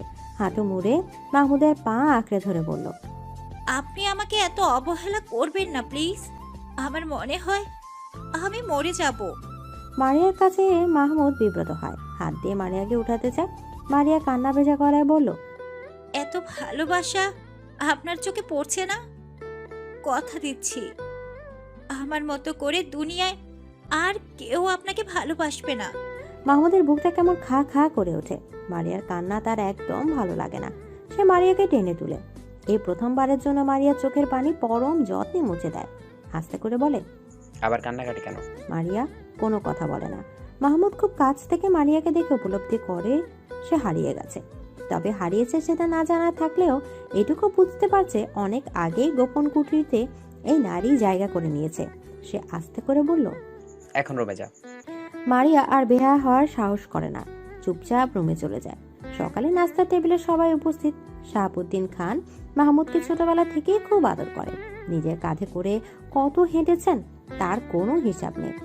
মাহমুদকে কখনো ভাইয়ের ছেলে মনে করেনি। মাহমুদও তার বড় আপুর সব কথা শোনে। দুজনের সম্পর্ক খুবই সহজ। শাহাবুদ্দিন খান বলল, পড়ালেখা তো শেষ করে নিচ্ছিস, এবার আমাদের এটুকু খুশি এনে দে। মাহমুদ শাহাবুদ্দিন খানের দিকে তাকিয়ে কথাটা বোঝার চেষ্টা করে। সবার মুখে মিটিমিটি হাসি দেখে বড় আব্বুর কথাটা বোধগম্য হয়। কথাটা বুঝে মাহমুদ হেসে ওঠে। ওর হাসি দেখে জয়তুন বেগম বলল, হাসলে হবে না, এবার বিয়ে করে আমাদেরও একটু হাসা। এত তাড়াতাড়ি বিয়ে করবো কেন? কেন, তোর বিয়ের বয়স হয়নি? না। তোর কোনো পছন্দ আছে? মাহমুদের চোখের তারায় মারিয়ার কান্না ভেজা মুখটা ভেসে ওঠে, কিন্তু সে মাথা নেড়ে বলল, না, আমার কোনো পছন্দ নেই। তাহলে আমরা দেখব। দেখুন। গ্রামের আকবর আলীর নাতনিকে দেখলাম, বেশ ভালো লাগলো। আজকে বিকালে মেয়েটাকে দেখতে যাব। আচ্ছা। এত সব কথাগুলো সবাই হাসি মুখে শুনলেও মারিয়ার মুখের ভাব হাসি হাসি রইল না। সে আস্তে করে উঠে গেল, চুপচাপ দরজা আটকে দিল। এত হাসি খুশির মাঝে মারিয়াকে কেউ লক্ষ্য করলো না। দুপুর গড়িয়ে সন্ধ্যা নেমে এলো। শাহাবুদ্দিন খান, মহিবুল্লাহ আর জয়তুন বেগম আকবর আলীর বাড়িতে যাওয়ার প্রস্তুতি নিচ্ছে। এর মাঝে মারিয়ার আম্মা সালমা বেগম হন্তদন্ত হয়ে ছুটে আসে। কান্না জড়িত গলায় বলে, সে সকাল থেকে মরিয়ার রুমের দরজা আটকে আছে। দুপুর গড়িয়ে সন্ধ্যা নামলে এখনো তো দরজা খুলছে না। এই পর্যন্ত 1000 বার ডাকা হয়েছে। ঘুমাচ্ছে হয়তো। মারিয়ার ঘুম খুব পাতলা, একবার ডাকলেই উঠে যায়। এবার সবাই চিন্তিত হয়। কোনো উপায় না দেখে কাঠের দরজা ভেঙে ভেতরে ঢুকে মারিয়াকে ঘুমন্ত অবস্থায় পায়। তাকে জাগানোর চেষ্টা করলেও সে জাগে না। অবস্থা খারাপ দেখে মারিয়াকে হাসপাতালে নেওয়া হয়। হাসপাতালে নেওয়ার পর ডাক্তার তার চিকিৎসা করে জানায় ঘুমের ওষুধের কারণে এমন হয়েছে। এত ছোট মানুষের ঘুমের ওষুধ খাওয়ার কি দরকার, তা কারও বোধগম্য হলো না। গভীর রাতে মারিয়াকে বাসায় নিয়ে আসা হয়। শাহাবুদ্দিন খান চিন্তিত ভঙ্গিতে বসে আছে। এই এত কিছু ঘটে গেছে, অথচ মাহমুদ একটা শব্দ পর্যন্ত উচ্চারণ করেনি। কেমন গম্ভীর হয়ে আছে। সে তার বড় আব্বুর কাছে এগিয়ে আসে, বুকে সাহস নিয়ে পাশে বসে, হাত ধরে বলল, বড় আব্বু, একটা কথা বলি। বল। তোমার রাজকন্যাটা আমাকে দিয়ে দাও, আমি তাকে রানীর মতো করে রাখবো। তোরা একে অপরকে ভালোবাসিস? মাহমুদ কথা বলে না, কিন্তু শাহাবুদ্দিন খান শিক্ষিত বিচক্ষণ মানুষ, উনি যা বুঝার বুঝে নেন। সেদিন রাতেই মাহমুদ আর মারিয়ার বিয়ের দিন ঠিক করা হয়। সবাই অবাক হলেও কোনো বিরোধিতা করেনি। তিতির খুশি হয়। তখনই হাতের মোবাইলে টুং করে মেসেজ আসে। মেসেজ খুলে তার ভ্রু কুঁচকে যায়। আরফান একটা মেয়ের গালে চুমু দিচ্ছে, আর একটা ছবিতে জড়িয়ে রেখেছে। তিতিরের খুব রাগ হলো। রাগে হাতের মোবাইল হাত থেকে ফেলে ভেঙে ফেলল। হাত দিয়ে নিজের ঠোঁট পাগলের মতো ঘষে আরফানের সবটা স্পর্শ মুছতে চাইল। আগামী শুক্রবার বিয়ে। এত জলদি বিয়ে দেওয়ার কি আছে, এটাই সবার বোধগম্য হচ্ছে না। কিন্তু শাহাবুদ্দিন খানের কথার উপরে তো কেউ কথা বলার সাহস পাচ্ছে না। মহিবুল্লাহ খুব খুশি নাকি বেজার হবে, এটাই বুঝতে পারছে না। মারিয়া তাদের নিজেদের মেয়ে, নিজের হাতে মানুষ করা, খুবই শান্ত মেয়ে। বউ হিসেবে এমন মেয়ে সবাই খুঁজে, কিন্তু সমস্যা অন্য জায়গায়। তানিয়া বেঁকে বসেছে। একটা মাত্র ছেলে, হাজারটা মেয়ে দেখে বেছে বিয়ে করবে, তা না হুট করে বিয়ের সিদ্ধান্ত নিয়ে ফেলেছে। ভাইজানের উপর তার সব রাগ। ইঞ্জিনিয়ার ছেলে পেয়েছে বিধায় নিজের মেয়েকে সুপাত্রে দিতে এত তাড়া, কিন্তু তার স্বামী কি কিছুই বলতে পারে না? ছেলেকে জন্ম দিয়ে যদি এইটুকু অধিকার না থাকে, তাহলে? তানিয়ার রুমের মধ্যে রেগে ফেটে পড়ে। শাহাবুদ্দিন খানকে কিছু না বলতে পারলেও মহিবুল্লাহ খানকে ঠিকই কথা শোনালো। আমার ছেলের বিয়ে আর সিদ্ধান্ত নেওয়ার সময় আমি থাকবো না? উনি এত বড় সিদ্ধান্ত নেবে কেন? বড় ভাই হয় না, এটা নিতেই পারো। আমি মানি না। কেন? আমি 10টা থেকে একটা বউ আনতাম। মারিয়া কম কিসে? তানিয়া দমে যায়। মারিয়া কোনো কিছু থেকে কম না, কিন্তু ছেলেকে যাচাই বাছাই করে বিয়ে করানো খাইশটা যে অপূর্ণই থেকে যাবে। মাহমুদ কি রাজি? আজকালকার যুগে ছেলে মেয়ের অমতে এসব মাতব্বরি করা ভালো না। মাহমুদের সামনে তো সব জানানো হলো, কই সে তো আপত্তি করেনি। হয়তো ওনার ভয়ে কিছু বলেনি। তুমি একবার ভাইয়ের সাথে কথা বলো। বাবা মায়ের রুম থেকে উচ্চ কণ্ঠ শুনে মাহমুদ সেদিকে যায়। দরজা গলিয়ে মাথা ঢুকিয়ে হেসে বলল, আসবা মা। হঠাৎ ছেলেকে দেখে দুজনেই বিব্রত বোধ করে। মাহমুদ রুমে ঢুকে আয়েশ করে বিছানা বসে বলল, হ্যাঁ, এবার বলো। তুই রাজি? আমি রাজি না হলে কি বিয়ে ঠিক হতো? তুই রাজি? মারিয়াকে আমার ভালো লাগে। তোমরা যেটা কখনো বুঝতে পারোনি, সেটা বড় আব্বু বুঝেছে। আর আমি চাই না তোমরা দুইজন এটা নিয়ে আর ঝগড়া করো। রুমের বাইরে থেকে সব স্পষ্ট শোনা যায়, সবাই খারাপ ভাবছে। মাহমুদ চলে যায়। তারপর থেকে মহিবুল্লাহ তা নিয়ে ব্যস্ত হাতে বিয়ের শপিং করে। সব আয়োজনে যেন কমতি না হয় সে খেয়াল রাখে। ছেলে যেহেতু পছন্দ করে, তাহলে আর না করে লাভ কি? ভাইয়ের বিয়েতে তিতিরের খুশির অন্তরে, তাও কার সাথে? তার একমাত্র চাচাতো বোনের সাথে। বিয়ের বাকি মাত্র 2 দিন। এই 2 দিনে তিতি নিজেকে খুব ব্যস্ত রেখেছে, কিন্তু বেহায়া মন অসভ্য পুরুষের জন্য আনচান করে উঠেছে। সে শতভাগ শিওর যে আরফানের দেয়া ছবিটি এডিট করা। আজকালকার যুগে এসে এইটুকু বোঝার ক্ষমতা তিতিকে গেছে, কিন্তু তাকে সব পাঠানোর মানে কি বুঝাতে চায় বলটা? সে যে অভিমান করে আছে তা কি বুঝে না? মেয়েরা অভিমান করলে কি করতে হয় জানে না নাকি? ডাক্তার হচ্ছে, কচুর ডাক্তার হচ্ছে, মেয়েদের মনই বুঝে না। সে নাকি আবার অপারেশন করবে। তিতিরের ভাবনার মাঝে পানি ঢেলে নিয়ে তার রুমে আসে। তিতিরের পাশে বসে বলল, এরপর তো তোমার পালা আপু। কেমন লাগছে? পাকনা কথা বলবি না। পাকনা কথা কই বললাম। তাছাড়া তোমার আর কি লাগবে? বিয়ে তো আর দূরে হবে না, বিয়ে এই বাড়িতেই তো হবে। কি? নিনিয়া যেভাবে ছুটে এসেছিল এবার সেভাবেই ছুটে চলে যায়। তিথি ভাবে নিনিয়া কি তার আর আরফানের কথা জানতে পেরেছে? না করলে এসব বলবে কেন? তিথি চিন্তিত হয়। আরফান আর তার ব্যাপারটা কারো জানার কথা না। কালকে বিয়ে। আরফান মারিয়ার বড় ভাই, সেই হিসেবে তার সবার আগে থাকার কথা ছিল, কিন্তু জরুরি ক্লাসের জন্য যেতে পারেনি। এমন হুট করেই বা কেন মারিয়ার বিয়ে ঠিক করা হলো সেটাও বুঝে আসে না। পাত্রকে পাত্র তারই ভাই মাহমুদ। আরফানের কাছে সবটা ব্যাপার কেমন লাগে, কিন্তু মাহমুদ পাত্র হিসেবে যথেষ্ট ভালো। এই দিকটা দিয়ে অবশ্য ভালো হয়েছে। আর খারাপ দিকটা হচ্ছে তিতিরের সাথে কথা হচ্ছে না, তার স্বস্তি লাগছে না। সেদিন রাগের মাথায় ভুলভাল ছবি পাঠালেও পরে মনে হয়েছে কাজটা ঠিক হয়নি। বাচ্চাদের উপর রাগ করতে হয় না, বাচ্চাদের বোঝাতে হয় আদর করে। আদরের প্রসঙ্গ আসাতেই তার হাত গালে চলে যায়। বাচ্চাটাকে আদর করতে গিয়ে থাপ্পড় খেয়েছে। কই, তিতির তো একবারও ফোন করে সরি বললো না। আবারও তার মাঝে অভিমানের দেয়াল টই টই করে বেড়ে যায়। বাড়ি এসে পুরোদমে কাজে লেগে পড়ে। ভুল করেও তিতির দিকে তাকায় না, কিন্তু কতক্ষণ না তাকিয়ে থাকা যায়। তিতির আশেপাশে থাকলে তার চোখ যেন চুম্বকের মতো টেনে ধরে। এই যে কালো থ্রিপিস পরে কেমন হেঁটে যাচ্ছে, তাকে দেখেও যেন দেখছে না। আরফান ফুস করে শ্বাস ফেলে তিতিরে যাওয়ার পানে তাকিয়ে থাকে। মনে মনে বলে, তোর খবর আছে তিতির। ছোটবেলা থেকেই লেখাপড়া ভালো লাগতো না আরুষের, তাই তো ম্যাট্রিক পাস করার পরে সিঙ্গাপুরে চলে যায়। এই তো এবছর প্রবাস জীবনের 5 বছরে পা দিল। বাড়িতে বিয়ের উৎসব, তাই এবার তাকে আসতেই হলো। তাছাড়া মাহমুদ তার ছোট হয় কিনা তার আগে বিয়ে করে ফেলেছে। এই লজ্জাজনক কথা ঢাকতে হলেও তাকে এবার দেশ মুখ হতেই হলো। সকালে বাড়িতে এসে পৌঁছেছে। বিয়ের বাড়ি বেশ ঝাঁকনাকা করে সাজানো, দেখেই বিয়ে বিয়ে ফিল হচ্ছে। কালকে বিয়ে আর আজকে সে এলো, তার আশা নিয়েও বাড়িতে একটা হইচই বেঁধে গেছে। বাড়ির সব কিছুই আরো সে ঠিক লাগলো না শুধুমাত্র তিতিরকে। এত বড় হয়ে গেছে আর দেখতেও একদম পরীর মতো সুন্দর। আরুষের মনে হচ্ছে সে প্রথম দেখায় প্রেমে পড়ে গেছে। মাহমুদের বিয়েটা শেষ হলেই একটা ব্যবস্থা নিতে হবে। সে কখনোই ভাবেনি বাড়ি এসে এমন একটা পরীর দেখা পাবে। বাড়িতে বিয়ের আমেজ লেগেছে ঠিক আছে, কিন্তু ঠিক নেই মারিয়া। সেদিন রাগের বশে ঘুমের ওষুধ খেলেও তাকে কেউ কোনো প্রশ্ন করেনি, বরং প্রশ্নের বদলে শুনতে পেয়েছে বিয়ের সংবাদ। খুশি হবে নাকি কি করবে সে বুঝতে উঠতে পারেনি। বিয়ে ঠিক হওয়ার পরে মারিয়া মাহমুদের সাথে কথা বলার চেষ্টা করেছে, কিন্তু প্রতিবারই তার সাথে মাহমুদ টু শব্দটি পর্যন্ত উচ্চারণ করেনি। মারিয়া বুঝতে পারছে না এই মুহূর্তে তার কি করা দরকার। হলুদের অনুষ্ঠানে তিতির মনে সবটা রং দিয়ে সাজলো। বারবার আরফানের সামনে দিয়ে হেঁটে হেঁটে গেল। আরফানকে দেখে আরুষের সাথে বসে গল্পও করলো, আর এটাও লক্ষ্য করলো যে আরুষ তার দিকে কেমন ড্যাব ড্যাব করে তাকিয়ে থাকে। চোখে মুগ্ধতার ছোঁয়া স্পষ্ট ফুটে উঠেছে। ছেলেদের এমন চোখের দৃষ্টি তিতিরের কেমন লাগে, কিন্তু আরফানকে হিংসাত্মক বানানোর জন্য সে আরুষের সাথে অনেকক্ষণ ধরে গল্প করে হাসে। আরফানের মুখের আদর গম্ভীর, শক্ত হয়, চোখের দৃষ্টি হয় কঠিন। না চাইতেও ফোঁস করে সে নিঃশ্বাস ছাড়ে। তিতির আর আরুষের দিকে তাকালে বুকে জ্বলন হচ্ছে, দম আটকে উঠছে। উফ, তারই ভুল হয়েছে, মেয়েটাকে ছাড় দেওয়া উচিত হয়নি।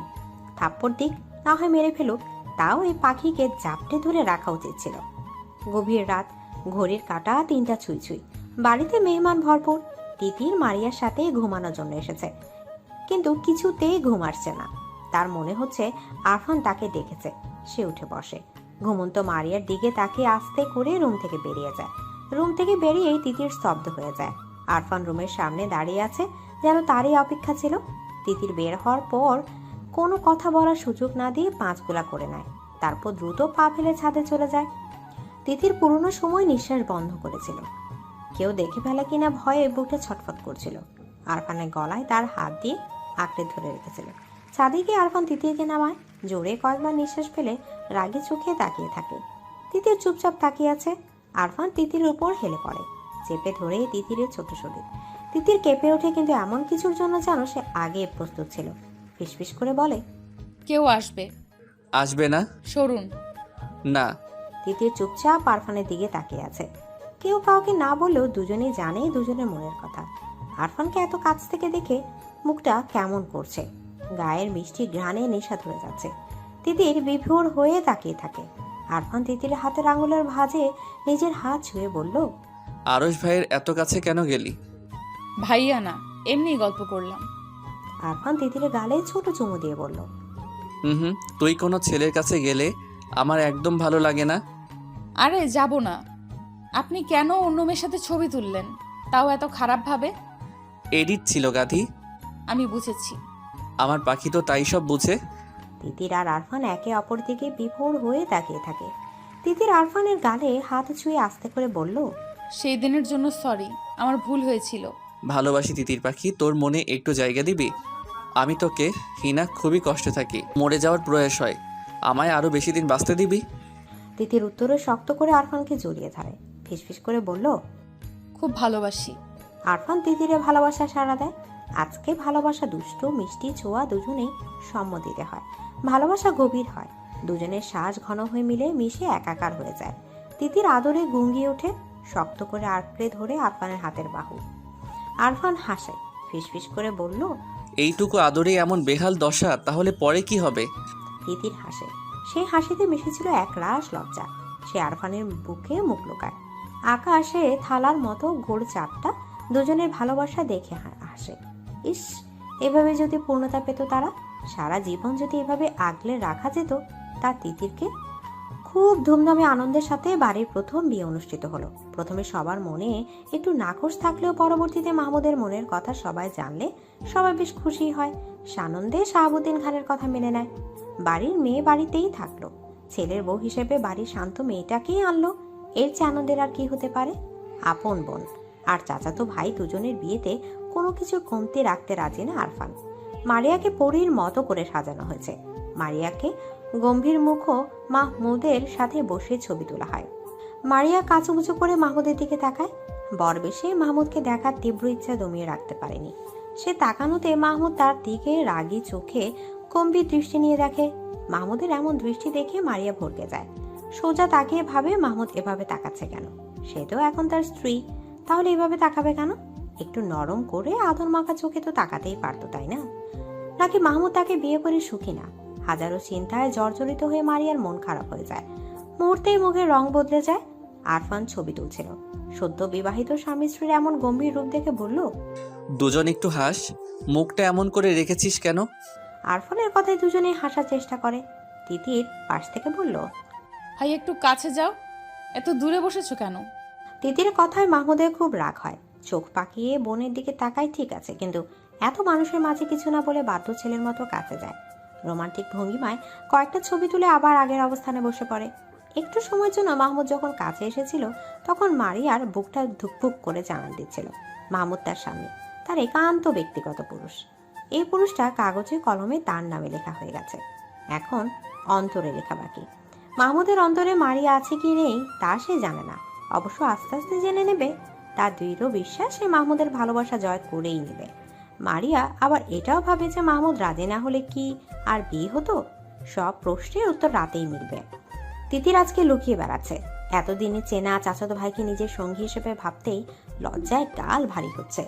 না চাইতে মুখে লাজুক হাসি চলে আসছে। আরফানের মুখোমুখি হলে রাতের টুকরো ভালোবাসার মুহূর্ত সিনেমার পর্দার মতো চোখের সামনে ভেসে উঠছে। এত করে লজ্জা রাঙা মুখের লাল আবার পরিমাণ যেন তরতর করে বাড়ছে। আরফানও কম দুষ্ট না, সে তিতিরকে দেখলেই চোখ মারে। দুষ্টমি মাখা চোখে বারবার তার দিকে তাকাচ্ছে। তিতির নিজেকে যথাসম্ভব সংযত রাখছে। তার কেন জানি মনে হচ্ছে তার মনের কথা বাড়ির সবাই জেনে যাবে। রাত 11টা। বাসর ঘর সাজানো হয়েছে। সাদা ফুলের মাঝে লাল বেনারসি পরে মারিয়া জড়সড় হয়ে বসে আছে। মাহমুদকে পাওয়ার তীব্র ইচ্ছে ছিল, আর সেটা যে এতটা সহজে পেয়ে যাবে তা সে কখনো ভাবেনি। ভালোই ভালোই বিয়েটা তো হলো, কিন্তু এখন তার নার্ভাস লাগছে, ভয়ে গলা শুকিয়ে আসছে। মারিয়া চুপচাপ বসে আছে, মাহমুদের জন্য অধীর অপেক্ষায় বসে আছে। তার অপেক্ষার প্রহর যেন শেষ হচ্ছে না। এভাবে বসে থাকতে থাকতে ছোট মনে উকিটায় হাজারো স্বপ্ন। লাজে লাল হয়ে সে হাসে, কিন্তু মাহমুদ আসে না। মাহমুদের জন্য অপেক্ষা করতে করতে তার মন খারাপ হয়। নতুন বউকে এতক্ষণ বসিয়ে রাখার কোনো মানে আছে? জড়া তো 1টা বাজে। মাহমুদ ঘরে আসে। কাঠের ভারী পাল্লা লাগানোর শব্দে মারিয়া দরজার দিকে তাকায়। মাহমুদ চকিত নয়নে একবার মারিয়ার দিকে তাকিয়ে আবার চোখ ফিরিয়ে হ্যাঙ্গার থেকে কাপড় নিয়ে বাথরুমে কাপড় পাল্টাতে চলে যায়। মারিয়া আশায় ছিল মাহমুদ আসলে সে লাজুক হয়ে তাকে সালাম দেবে, মাহমুদ কথা বলবে আরো কত কি। কিন্তু এই পুরুষে পরি তুলল এমন বউকে অবহেলা করে বাথরুমে চলে গেল। কিছুক্ষণ পর মাহমুদ বেরিয়ে আসে। মারিয়াকে তার দিকে তাকিয়ে থাকতে দেখে বলল, কাপড় চোপড় পাল্টে শুয়ে পড়ো, অনেক রাত হয়েছে। এই কথাটা বলতে বলতে মাহমুদ বিছানার ফুল সরিয়ে আস্তে করে পাশ ফিরে শুয়ে পড়ে। মাহমুদের কাছে মারিয়া স্তব্ধ হয়ে যায়, ঠোঁট কেঁপে ওঠে, চোখের কোল বেয়ে গড়িয়ে পড়ে পানির ধারা। মাহমুদের এই অবহেলা সে সহ্য করতে পারে না। বুকে অসামান্য ব্যথা অনুভব হয়। নিশ্চুপ কান্নায় নিঃশ্বাস বন্ধ হয়ে আসে। বাসর রাত নিয়ে সবারই কত স্বপ্ন থাকে, মারিয়ারও ছিল। মাহমুদকে নিয়ে নতুন জীবনে পা দেওয়ার ইচ্ছেটা কত রঙিন ছিল, কিন্তু মাহমুদ এমন করছে কেন? মারিয়া কান্না ভেজা চোখে মাহমুদের দিকে তাকিয়ে আছে। তার এখন মনে হচ্ছে মাহমুদ উঠে বসে হেসে ফেলবে আর তাকে জড়িয়ে ধরে বলবে মজা করেছে, কিন্তু না, ঘড়ির কাঁটা টিকটিক করে বয়ে যাচ্ছে। মাহমুদ তো আর ওঠে না। মারিয়া ফুপিয়ে ফুপিয়ে কাঁদে, নিজের অপরাধ কোথায় তা বুঝতে পারে না। ছোট মেয়ে কাঁদতে কাঁদতে বিয়ের ভারী কাপড় পাল্টানোর কথা ভুলে খাটের একপাশে জড়সড় হয়ে ঘুমিয়ে পড়ে। কান্নার ফোফানোর শব্দ বন্ধ হওয়ার পর মাহমুদ উঠে বসে, গভীর চোখে অপলক তাকিয়ে থাকে লাল টুকটুকে বউটার দিকে। এতক্ষণ সে সজাগ ছিল। মারিয়ার প্রতিটা কান্নার শব্দ তার কর্ণগোচর হয়েছে। ঘুমন্ত বউটার দিকে তাকিয়ে স্বস্তির নিঃশ্বাস ফেলল। নিজের একটু কষ্ট হলে মারিয়ার এই শাস্তিটা পাওয়া প্রাপ্য। হাত বাড়িয়ে মারিয়ার কান্না ভেজা ফ্যাকাশে গাল ছুঁয়ে দেয়। খুব ভোরে মারিয়ার ঘুম ভেঙে যায়। পাশে ঘুমন্ত মাহমুদকে দেখে নতুন জীবনে পদার্পণের কথা মনে পড়ে যায়। মাহমুদকে সারা জীবনের জন্য নিজের করে পেয়েছে বলে খুশি লাগছে, আবার তাকে এমন প্রত্যাখ্যান করেছে বলে কষ্ট লাগছে। মারিয়া ঘুম ভাঙার কারণ হিসাবে আবিষ্কার করলো গায়ের ভারী কাপড় আর গহনাগুলো। এগুলোর কারণে গরমে ঘুম ভেঙে গিয়েছে। নতুন বউ হিসেবে আজকে তার নতুন শাড়ি পরার কথা। সে অনুযায়ী মারিয়া নতুন কাপড় হাতে নিয়ে বাথরুমে ঢুকে যায়। হালকা গোলাপি শাড়ি পরে বাথরুম থেকে বেরিয়ে মারিয়া হতভম্ব হয়ে যায়, কারণ ততক্ষণে মাহমুদ কাপড় পরে রেডি। মাহমুদের প্রস্তুতি জোগাড় দেখে বুঝতে পারে মাহমুদ ঢাকা চলে যাচ্ছে। মাহমুদ মারিয়ার দিকে এক পলক তাকিয়ে বেরিয়ে যায়। মাহমুদের এমন কাজেই মারিয়া চুপচাপ দাঁড়িয়ে কেঁদে ফেলে। মাহমুদ এত নিষ্ঠুর ছিল না, তাহলে হঠাৎ এমন নিষ্ঠুর আচরণ করছে কেন? 15 দিন পর সোফিয়া খানম সবার সাথে আলোচনা বসে। আম্মা, আরশের তো একটা ব্যবস্থা করা দরকার। হ্যাঁ, তা তো করা লাগবই। এক কাজ করি, মাহমুদের জন্য যে আকবর আলীর নাতনির কথা বলেছিলাম তা তো আর দেখা হলো না, কিন্তু আরশের জন্য দেখতে ক্ষতি তো নেই। এত মেয়ে দেখা দেখির কি আছে? আমাদের ঘরেই যখন এত সুন্দর পড়ে আছে, তখন আর বাহিরে যাব কি দরকারে?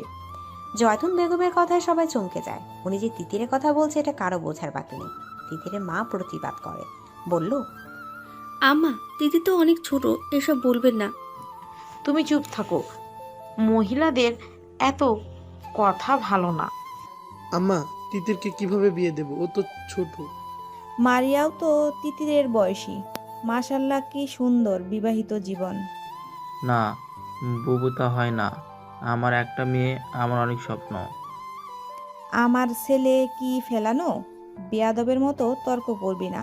আমার ছেলের কাছে তোর মেয়ে যত সুখে থাকবে, অন্য কোথাও এমন সুখ পাবে না। আমার ছেলের মতো এমন ছেলে পাবি? টানি এবার কেঁদে দেয়। স্বামী আর ভাসুরের দিকে তাকিয়ে বলল, আমার মেয়ে আমি বিয়ে দেব না। এত কথার দরকার কি? আরশের সাথেই তিতিরের বিয়ে হবে, আর এটাই আমার সিদ্ধান্ত। আমার সিদ্ধান্তই এই বাড়ির চূড়ান্ত কথা। এই বিয়ে নিয়ে হাজারো কথা কাটাকাটি হয়, কিন্তু কেউ জয়তুন বেগমকে ওনার সিদ্ধান্ত থেকে নাড়াতে পারে না। শেষে জয়তুন বেগম বলল, আমার ছেলে হিসাবে যদি আমার কথা না রাখিস, তাহলে আমার মরা মুখ দেখবি। বুড়া বয়সে আমি কলঙ্ক করে মরবো। মায়ের এমন কথার পরে আর কোনো কথা হয় না। ছেলেরা আর কিছু বলার সাহস পায় না। আরশের সাথে তিতিরের বিয়ে ঠিক হয়। কলেজ থেকে বাড়ি এসে সব শুনে তিতির গলা ছেড়ে কাঁদে। দেয়ালের সাথে কপাল আঘাত করে কপাল খুলে রক্তাক্ত করে পারে। চিৎকার করে করে বলে, আম্মা, আমি কিন্তু বিয়ে করব না। এই বুড়িকে বিয়ে দাও। আমাকে কেউ বিয়ের কথা বললে আমি বিষ খেয়ে নিব। মেয়ের মুখে এমন কথা শুনে মহিবুল্লাহ খান এগিয়ে আসে। ওনার আম্মাকে উনি অনেক মান্যগণ্য করেন। মেয়ের গালে থাপ্পড় দিয়ে বলল, এত কথা বলছিস কেন? বিয়ে ঠিক হয়েছে, বিয়ে হবে, এত কথা বলবি না। তিতির রুমে গিয়ে আরফানকে ফোন দেয়, কিন্তু ফোন বন্ধ।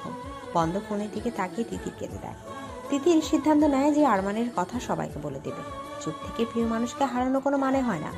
শেষবারের মতো সে আরফানের নাম্বারে ফোন দেয়। এবার ফোন রিসিভ হয়।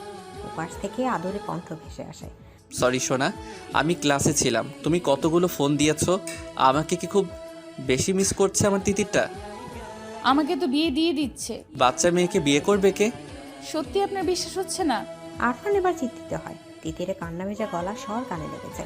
কপালে চামড়া কুচকে আসে। কি হয়েছে তিতির? কাঁদছো কেন? দাদি আমার বিয়ে ঠিক করে ফেলেছে। কার সাথে? আরশ ভাইয়ার সাথে। আরফান রাগে কিরমির করে ওঠে। প্রথম দিন থেকে আরশের দৃষ্টি অন্যরকম ছিল। একটা ছেলে আরেকটা ছেলের চোখের দৃষ্টি বোঝার ক্ষমতা আছে।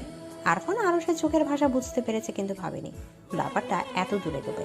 তার ইচ্ছা করছে আরশের গালে ঠাড়ি একটা থাপ্পড় দিতে। বেয়াদব লোক। আরফানের চুপ করে থাকতে দেখে তিতির বলল, আপনি কিছু বলুন, আমি কি করব? আপনাকে ছাড়া আর কাউকেই বিয়ে করব না। আর কাউকে বিয়ে করবে কেন? তুমি তো আমাকে বিয়ে করবে, আমার বউ হবে। কেউ মানবে না। তারপর আরফানকে বাড়ির পুরো ঘটনা বিস্তারিত জানায়। সব শুনে আরফান বলল, আমি সব ঠিক করে নেব, তুমি এত ঘাবড়ে যেও না। আমার ভয় হয় আপনাকে না হারিয়ে ফেলি। দূর পাগল, আমি তোমার আছি, তোমারই থাকবো, একটু হারাবো না। ভীষণ ভালোবাসি। আমি তো জানি আমার তিতির সোনা আমাকে কত ভালোবাসে, আমিও তিতিরকে ভীষণ ভালোবাসি। সে কি জানে? আরফানের উপর তিতিরের ভীষণ বিশ্বাস। সে জানে আরফান থাকতে কোনো বিপদ তাকে ছুঁতে পারবে না। আরফানের এই কথাগুলো তাকে অনেক সুখ দেয়। সে সুখী গলায় বলল, জানে, খুব ভালো করেই জানে। জানলে বিশ্বাস রেখো, তুমি আমার এই কথাটা মনে রেখো। আচ্ছা। আরফান ফোন রেখে ছোট একটা ব্যাগে প্রয়োজনীয় জিনিসপত্র নিয়ে বাড়ির উদ্দেশ্যে বেরিয়ে যায়। তার দাদি জয়তুন বেগমকে সে হাড়ে হাড়ে চেনে। একবার যেহেতু সবাইকে রাজি করিয়ে ছেড়েছে, সুতরাং বিয়ে না করানো পর্যন্ত শান্ত হবে না। শাহাবুদ্দিন খান চুপচাপ বসে আছেন, চোখের দৃষ্টি বেশ গম্ভীর। যে কেউ দেখলে বুঝতে পারবে যে উনি গভীর কোনো চিন্তায় মগ্ন। সালমা রাতের কাজকর্ম সেরে রুমে এসেছে অনেকক্ষণ, কিন্তু স্বামীর কোনো সারা শব্দ পাচ্ছে না। তার সাথে এ পর্যন্ত কোনো কথা বলেনি। সালমা এগিয়ে যায়, কাঁধে হাত রেখে বলল, কি ভাবেন? আম্মা হঠাৎ তিতিরকে কেন আরশের বউ বানাতে যাচ্ছে? সালমা বেগম এই ব্যাপারটা নিয়ে নিজেও ভেবেছেন, কিন্তু শাশুড়ির উপর কথা বলার সাহস কারো নেই। তার শ্বশুর ইহলোক ত্যাগ করার পরে সবাই তাদের আম্মাকে প্রাণ ভরে মানে। মায়ের উপর কথা বলে না, উনি যা বলে সেই কথাই চূড়ান্ত সিদ্ধান্ত হিসেবে গণ্য করা হয়। শাহাবুদ্দিন বলল, তিতিরের কান্নার শব্দ শুনছো? মেয়েটা বোধহয় এই সিদ্ধান্ত মানতে পারছে না। হ্যাঁ, সারাদিন কান্নাকাটি করেছে, দেওয়ালে মাথা ঠুকে কপাল ফুলিয়ে ফেলেছে। মহিবুল্লার তো মা রোলও। আরশ তো দেখতে শুনতে ভালোই, কিন্তু তিতির এমন পাগলামি করছে কেন? ওর কি কোনো পছন্দ আছে নাকি? বাচ্চা মেয়ে, ওর কি পছন্দ থাকবে? তাছাড়া এমন কোনো ভাবভঙ্গিমা তো দেখিনি। আমাদের মারিয়াও কিন্তু বাচ্চাই ছিল, শান্ত ছিল, কোনো ভাবভঙ্গিমা ছাড়াই মাহমুদকে ভালোবেসেছে। আমরা কি তা টের পেয়েছি? সালমা কথাটা ভাবলেন, কথা সত্যি। মেয়েদের ওপর দেখে কখনো তাকে যাচাই করতে নেই। মহিবুল্লাহ বিছানায় সোজা হয়ে শুয়ে আছে। তানিয়া পাশে বসে বলল, শোনেন, বিয়েটা কি হওয়াই লাগবে? হ্যাঁ। তিতির রাজি না। ও রাজিতে কিছু আসা যায় না। আজকাল মেয়েদের সিদ্ধান্ত ছাড়া বিয়ে দেওয়া তো ভালো না, পরে সংসারে অশান্তি হয়। শোনো আম্মা, যেহেতু বলেছে তাহলে তিথিরের জন্য আরও সে ঠিক। আমার মায়ের কোনো সিদ্ধান্ত ভুল হতে পারে না। আপনার কোনো কথা নেই? না, আমিও এই সিদ্ধান্তকে সমর্থন করেছি। তানিয়া দীর্ঘশ্বাস ফেলে চুপ করে থাকে। তিথির এই বিয়েতে রাজি না। উনি ওর আরশের একমাত্র মেয়ে, জামাই করতে চান না, কিন্তু না চাইতেও করতে হবে। উনি যে নিরুপায়। রাত 2টার দিকে তিতিরের মনে হলো তার রুমে কেউ আছে। ড্রিম লাইটের আলো সে দেখতে পায় এক মানব এক দৃষ্টিতে তার দিকে তাকিয়ে আছে। এত রাতে তার রুমে কে আসতে পারে তা ভেবে তিতিরের গলা শুকিয়ে যায়। মনে মনে ভাবে এটা বুঝি আরশ। আরশকে ভেবেই তিতি চিৎকার করার প্রস্তুতি নেয়। মানুষটা বুঝেই তিতিরের মনের কথা স্পষ্ট শুনতে পেল, তাই তো তখনই আলতো করে তিতিরের গাল ছুঁয়ে দেয়। তিতির চমকে ওঠে। অসময় প্রিয় স্পর্শ পেয়ে অবিশ্বাস্য চোখে তাকিয়ে থাকে। চোখ থেকে ঘুম ঘুম ভাব ছুটে পরিচিত প্রিয় পারফিউমের গন্ধে। বাড়ানো হাতটা আঁকড়ে ধরে নিজেকে বোঝাতে চায় এটা স্বপ্ন না, বাস্তব। আবছা অন্ধকারে আরফানের পরশম ভরা পুরুষালী পেশি বহুল হাতে তিতির পাগলের মতো চুমু দেয়। হাতটা টেনে গালে মিশিয়ে নেয়। তিতিরের কাছে আরফান বলল, পাগল মেয়ে। তিতির সত্যি পাগলের মতো কেঁদে ফেলে। হঠাৎ তিতিরের কান্নায় আরফান বিচলিত হয়, উঠে লাইট জ্বালিয়ে দেয়। তিতির আশ্রাম করে বসে আছে। লাইটের আলোয় আরফান দেখতে পায় ফর্সা গায়ে তিতিরের কপাল, কালচে দাগ, রক্ত আসার কাটা দাগ স্পষ্ট। গোল গোল গালে আঙুলের ছাপ ফুলে উঠেছে। প্রিয়তম চেহারা এমন দাগ দেখে তার বুকটা মুচড়ে ওঠে। দ্রুত তিতিরের কাছে গিয়ে যায়। নরম স্পর্শে তিতিরের কপাল ছুঁয়ে দেয়। গালের ফোলা অংশে হাত বুলিয়ে বলল, এসব কি? বিয়ে দিয়ে দিচ্ছে, তাই রাগে দেওয়ালে আঘাত করেছি। তাই বলে নিজেকে আঘাত করতে হবে? আমি আছি না। আরফান ভীষণ যত্ন নিয়ে তিতিরের আঘাত ছুঁয়ে ছুঁয়ে দেখে। তিতির কিছুক্ষণ চুপ থেকে বলল, ভুল হয়েছে। জীবনে যেমন পরিস্থিতি আসুক না কেন, কখনো নিজেকে আঘাত করার কথা ভাববে না, মনে থাকবে? আর গালের আঘাতটা? আব্বা বিয়ে করবো না বলাতে মেরেছে। আরফান যত্ন আদর দিয়ে তিতির গা ছুঁয়ে দেয়। তারপর লাইট নিভে আস্তে করে দুজন বাড়ি থেকে বেরিয়ে যায়। তিতির বারবার জিজ্ঞেস করে কোথায় যাচ্ছে, কিন্তু আরফান চুপ থাকতে বলে। এত রাতে আসতে গেলেন কেন? আমার প্রেমিকার বিয়ে হয়ে যাচ্ছে, আমি ঢাকায় বসে থাকবো? হোক বিয়ে, তাতে কি? আমাকে মেরে ফেলতে চাস নাকি? যদি মেরে ফেলতে চাস তাহলে বিয়ে করে নে। তিতির হেসে আরফানের হাত আঁকড়ে ধরে। আরফান আবার বলল, তুমি পারবে আমাকে ছেড়ে অন্য কাউকে বিয়ে করতে? আমিও মরে যাব। ইস, একদম আমার আত্মা তুমি। তিতিরের কথা শুনে আরফান হাসে। নদীর তীরে এসে থামার পরে তিতির মুগ্ধ চোখে নদীর দিকে তাকিয়ে থাকে। ভরা জ্যোৎস্নায় নদীর পানি টলমল দৃশ্যমান। আকাশে বিশাল থালার মতো চাঁদ, মাঝে মাঝে ঝিঝি পোকার লুকোচুরি চোখে পড়ছে। তিতির হাসে, বিড়বিড় করে বলল, এত সুন্দর। বাড়িতে যাওয়ার সময় এমন দৃশ্য দেখে ভাবলাম আমার তিতিরকে এই সৌন্দর্য থেকে বঞ্চিত করা ঠিক হবে না, তাই তো তোমাকে নিয়ে আসলাম। মন ভালো লাগছে? খুব। দুজনে ঘাটে বাঁধা একটা নৌকায় উঠে বসে। তিতির বলল, নৌকা চালাবে কে? আমিই চালাবো। আমি তোমার মাঝি উজান গাঙ্গে বইটা বাইয়া লইয়া যামো শ্বশুরবাড়ি। যদি কন্যা থাকো তুমি রাজি? তিতির সারাদিনের কান্না টেনশন সব ভুলে আরফানের ছন্দ শুনে খিলখিল করে হাসে ওঠে। ভীষণ আহ্লাদে গলায় বলল, মাছি, আমারে তোমার মন মাঝারে নিয়ে যাও, যেখানে কেউ খুঁজে পাবে না। আরেকটু অপেক্ষা করো সুন্দরী, এই মাঝি তোমাকে সমুদ্রে ডুবিয়ে আবার উঠাবে। সাঁতার জানো তো? সাঁতার জানি না, তবে মাছির সাথে থাকতে চিন্তাও করি না। মাঝি শিখাবে। হ্যাঁ, খুব ভালো করে শিখাবো। তিতির নৌকার পাটাতনে মাথা রেখে শুয়ে পড়ে। আরফানের দিকে তাকিয়ে বলল, সারা জীবনের জন্য তুমি আমার মাছি হয়েই থেকো, আমার উজান ঘাটের মাছি।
গোগার ঝিঝি ডাক ব্যতীত আর কোনো শব্দ নেই।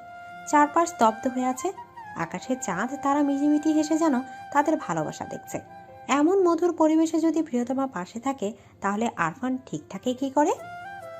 কোনো শ্রাদ্রব্য সেবন না করে তিতির নেশায় আচ্ছন্ন হয়। নিজেকে হারাতে ইচ্ছা করে ছোট তিতিরের মাঝে। বেসামাল ইচ্ছেরা আশকারা দেয়।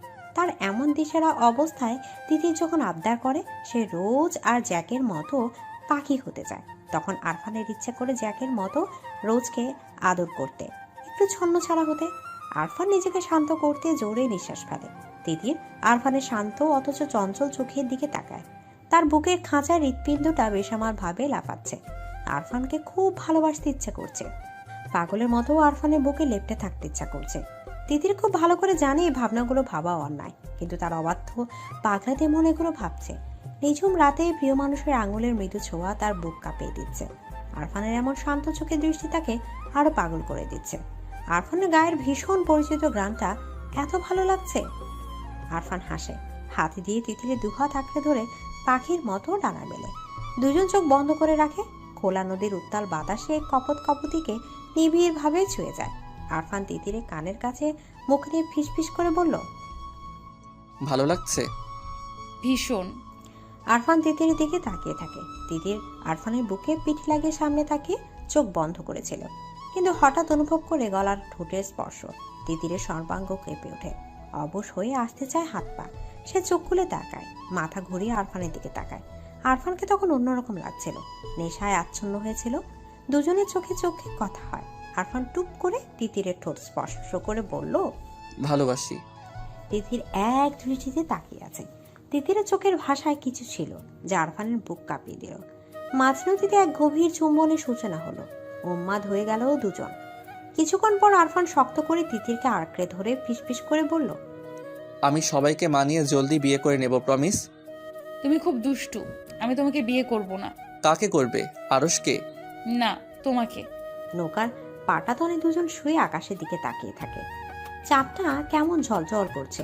তিতিরে মনে হলো একটু আগে তাদের ভালোবাসার সাক্ষী হয়ে চাঁদ হাসছে। সে লজ্জা পায়, আরফানকে জড়িয়ে ধরে। আরফান বলল, কি হলো? চাঁদ সব দেখে নিয়েছে। তিতিরের কথায় আরফান হো হো করে হেসে ওঠে। এই মেয়েটা কাছে থাকলে দুনিয়া তো সুখী লাগে। সে তিতিরের কপালে ভালোবাসার স্পর্শ রেখে দেয়। চাঁদকে সাক্ষী রেখে মাঝিকে পার্মানেন্ট করেছ।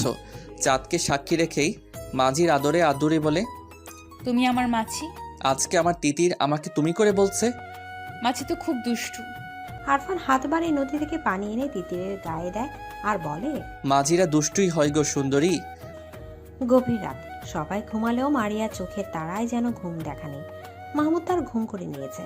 কি নিদারুণ ব্যথায় তাকে জড়িয়ে রেখেছে, তাকে লোকটা জানে। মেয়ে এত নিষ্ঠুর, এটা মারিয়া জানা ছিল না। আগে না হয় মারিয়া ওনার কেউ ছিল না, কিন্তু এখন তো মারিয়া ওনার স্ত্রী। এটা মানা গেল যে সারাদিন কাজ নিয়ে ব্যস্ত থাকে, তাই না মারিয়ার কথা মনে পড়ার সময় পায় না। কিন্তু রাতেও কি কাজ করে? এমন একান্ত নিরিবিলি রাতে কি তার কথা মনে হয় না? মাহমুদের কথা ভাবতে ভাবতে মারিয়ার গাল ভিজে ওঠে। কান্না করা যেন তার নিয়মিত রুটিন হয়ে গিয়েছে। মাহমুদ বাড়ি আসে না, এটা একরকম শাস্তি। কিন্তু মোবাইলের নাম্বার ব্ল্যাক লিস্টে রাখার মানে কি? মারিয়া যে যোগাযোগ করবে এমন একটা রাস্তাও সে খুলে রাখেনি। মারিয়া হঠাৎ বুঝতে পারে তার মোবাইলটা মৃদু কেঁপে উঠেছে। সে পানি ভরা চোখে ঝাপসা দৃষ্টি মেলে মোবাইলের দিকে তাকায়। এত রাতে কে ফোন দেবে? মাহমুদের কল দেখে আনন্দে মারিয়ার দম বন্ধ হয়ে যায়। কাপা কাপা হাতে ফোন রিসিভ করতে গেলেই তা কেটে যায়। মারিয়া হতভম্ব হয়ে তাকিয়ে থাকে। ফোন রিসিভ করার আগেই কেটে গেল। আফসোসে মারিয়া মরে যেতে ইচ্ছা করলো। তখনই আবার ফোন এলো। মারিয়া সাথে সাথে রিসিভ করে, কিন্তু কথা বলতে পারে না। কোনো এক অজানা কারণে তার গলা দিয়ে কথা আসছে না। মাহমুদ বোধহয় তার কথায় অপেক্ষায় ছিল। সে চুপ দেখে মাহমুদ বলল, মারিয়া। মারিয়া কেঁপে ওঠে। চোখ বন্ধ করে মাহমুদের গলার স্বর অনুভব করে। মাহমুদ আবার বলল, ঘুমিয়ে গেছো? না। এত রাত হলো, ঘুমাওনি কেন? আপনি বাড়ি আসেন না কেন? বাড়ি আসবো কেন? কেন আসবেন জানেন না? ও আচ্ছা। কি আচ্ছা? আসতে হবে না। তুমি কি আমার উপর রাগ করে আসছো? না। মারিয়া শোনো, হুম। তোমার জন্য একটা সারপ্রাইজ আছে। কি সারপ্রাইজ? কালকে বাড়ি আসছি। মারিয়ার হাত পা ঠান্ডা হয়ে যায়। তাকে একরাশ লজ্জা এসে জাপটে ধরে। সে কট করে ফোনটা কেটে দেয়। ইস, এত লজ্জা লাগছে কেন? সকালে ঘুম ভাঙার পর তিতিরের ঠোঁটের কোণে মিষ্টি হাসি লেগে থাকে। খুশি মনে নাস্তা করতে যায়। খাবার টেবিলে এমন হাস্যোজ্জ্বল চেহারা তিতিরকে দেখে সবাই অবাক হয়। কালকে সারাদিন বিয়ে করবে না বলে কান্নাকাটি করছে, আর আজকে কিনা এত খুশি। সবাইকে তার দিকে এমন করে তাকিয়ে থাকতে দেখে তিতির ভ্রু কুচকায়। ইশারায় জিজ্ঞেস করে, কি? জয়তুন বেগম আরফানের মা সালমার দিকে তাকিয়ে বলল, দেখেছো সালমা, বিয়ের কথা শুনলে প্রথম প্রথম মেয়েরা একটু কাঁদেই, তারপর ঠিক হয়ে যায়। জয়তুন বেগমের কথা শুনে তিতিরের মুখে হাসি উবে যায়। সে যে আরফানের সান্নিধ্যে এসে এমন খুশি হয়েছে তা কি করে বুঝবে? মুখ অন্ধকার করে বলল, এই জন্যই কি হাসতেও পারবো না? আমি বলেই দিয়েছি বিয়ে করব না। তুমি বেশি বুঝো দাদি। মহিবুল্লাহ তার মায়ের প্রতি অগাধ সম্মান। তার মায়ের মুখের উপরে কথা বলা একদম পছন্দ করেন না। মেয়ের এমন চটাং চটাং কথায় উনি বিরক্ত হয়। রেগে বলল, তোমাকে জন্ম দিয়ে বড় করেছি, এবার বিয়ে দেব। একদম বেশি কথা বলবে না, আমার সবার থেকে ভালো বোঝে। উনি যেহেতু বলেছে বিয়ে দিতে, তাহলে বিয়ে হবেই, বরং মঙ্গলজনক হবে। তিতি স্তব্ধ হয় তার আব্বার দিকে তাকিয়ে আছে। মঙ্গল? আরফানকে ছাড়া তার কোনো কিছু মঙ্গল হবে না। ওনাদের সবার মনোভাব দেখে মনে হচ্ছে যে কোনো মুহূর্তে বিয়ে হয়ে যেতে পারে। সে আশেপাশে মাথা ঘুরিয়ে আরফানকে খুঁজে, কিন্তু কোথাও আরফান নেই। তিতির বিমর্ষ হয়। আরফান তাকে বলেছিল সে সবাইকে বুঝিয়ে বলবে, কিন্তু এখন এই মুহূর্তে মানুষটাকে দেখতে পাচ্ছে না। অথচ এখনই কথাটা বলার সুযোগ ছিল। তিতির খাবার রেখে উঠে তার রুমে চলে যায়। তার পিছু পিছু আরশও যায়। সবাই যেন ব্যাপারটা দেখেও দেখলো না। ওনাদের ধারণা দুজনের বিয়ে হবে। এখন একটু আলাদা কথা বলতেই পারে। আরশ গিয়ে তিতিরের খাটে বসে।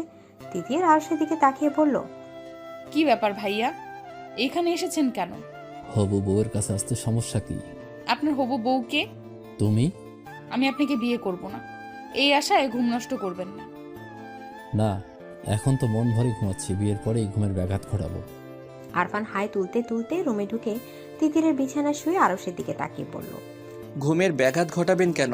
সুখে না দুঃখে? তিতিরের বিছানায় আরফানকে এমন সহজ স্বাভাবিকভাবে শুয়ে থাকতে দেখে আরশ বিরক্ত হয়। তার প্রশ্ন বলল, বিয়ের পর মানুষ নিশ্চয়ই সুখে থাকে। এত পড়ালেখা করে কি করলি যদি এটাই না বুঝিস? না মানে দুঃখেও তো ঘুম আসতে পারে। তিতির আমাকে কোনো দুঃখ দেবে না, তাই না তিতির? আমি তো আপনাকে বিয়েই করব না। তিতিরের কথায় আরফান হো হো করে হেসে ওঠে। আরশ বলল, তা আজকে রাতেই দেখা যাবে।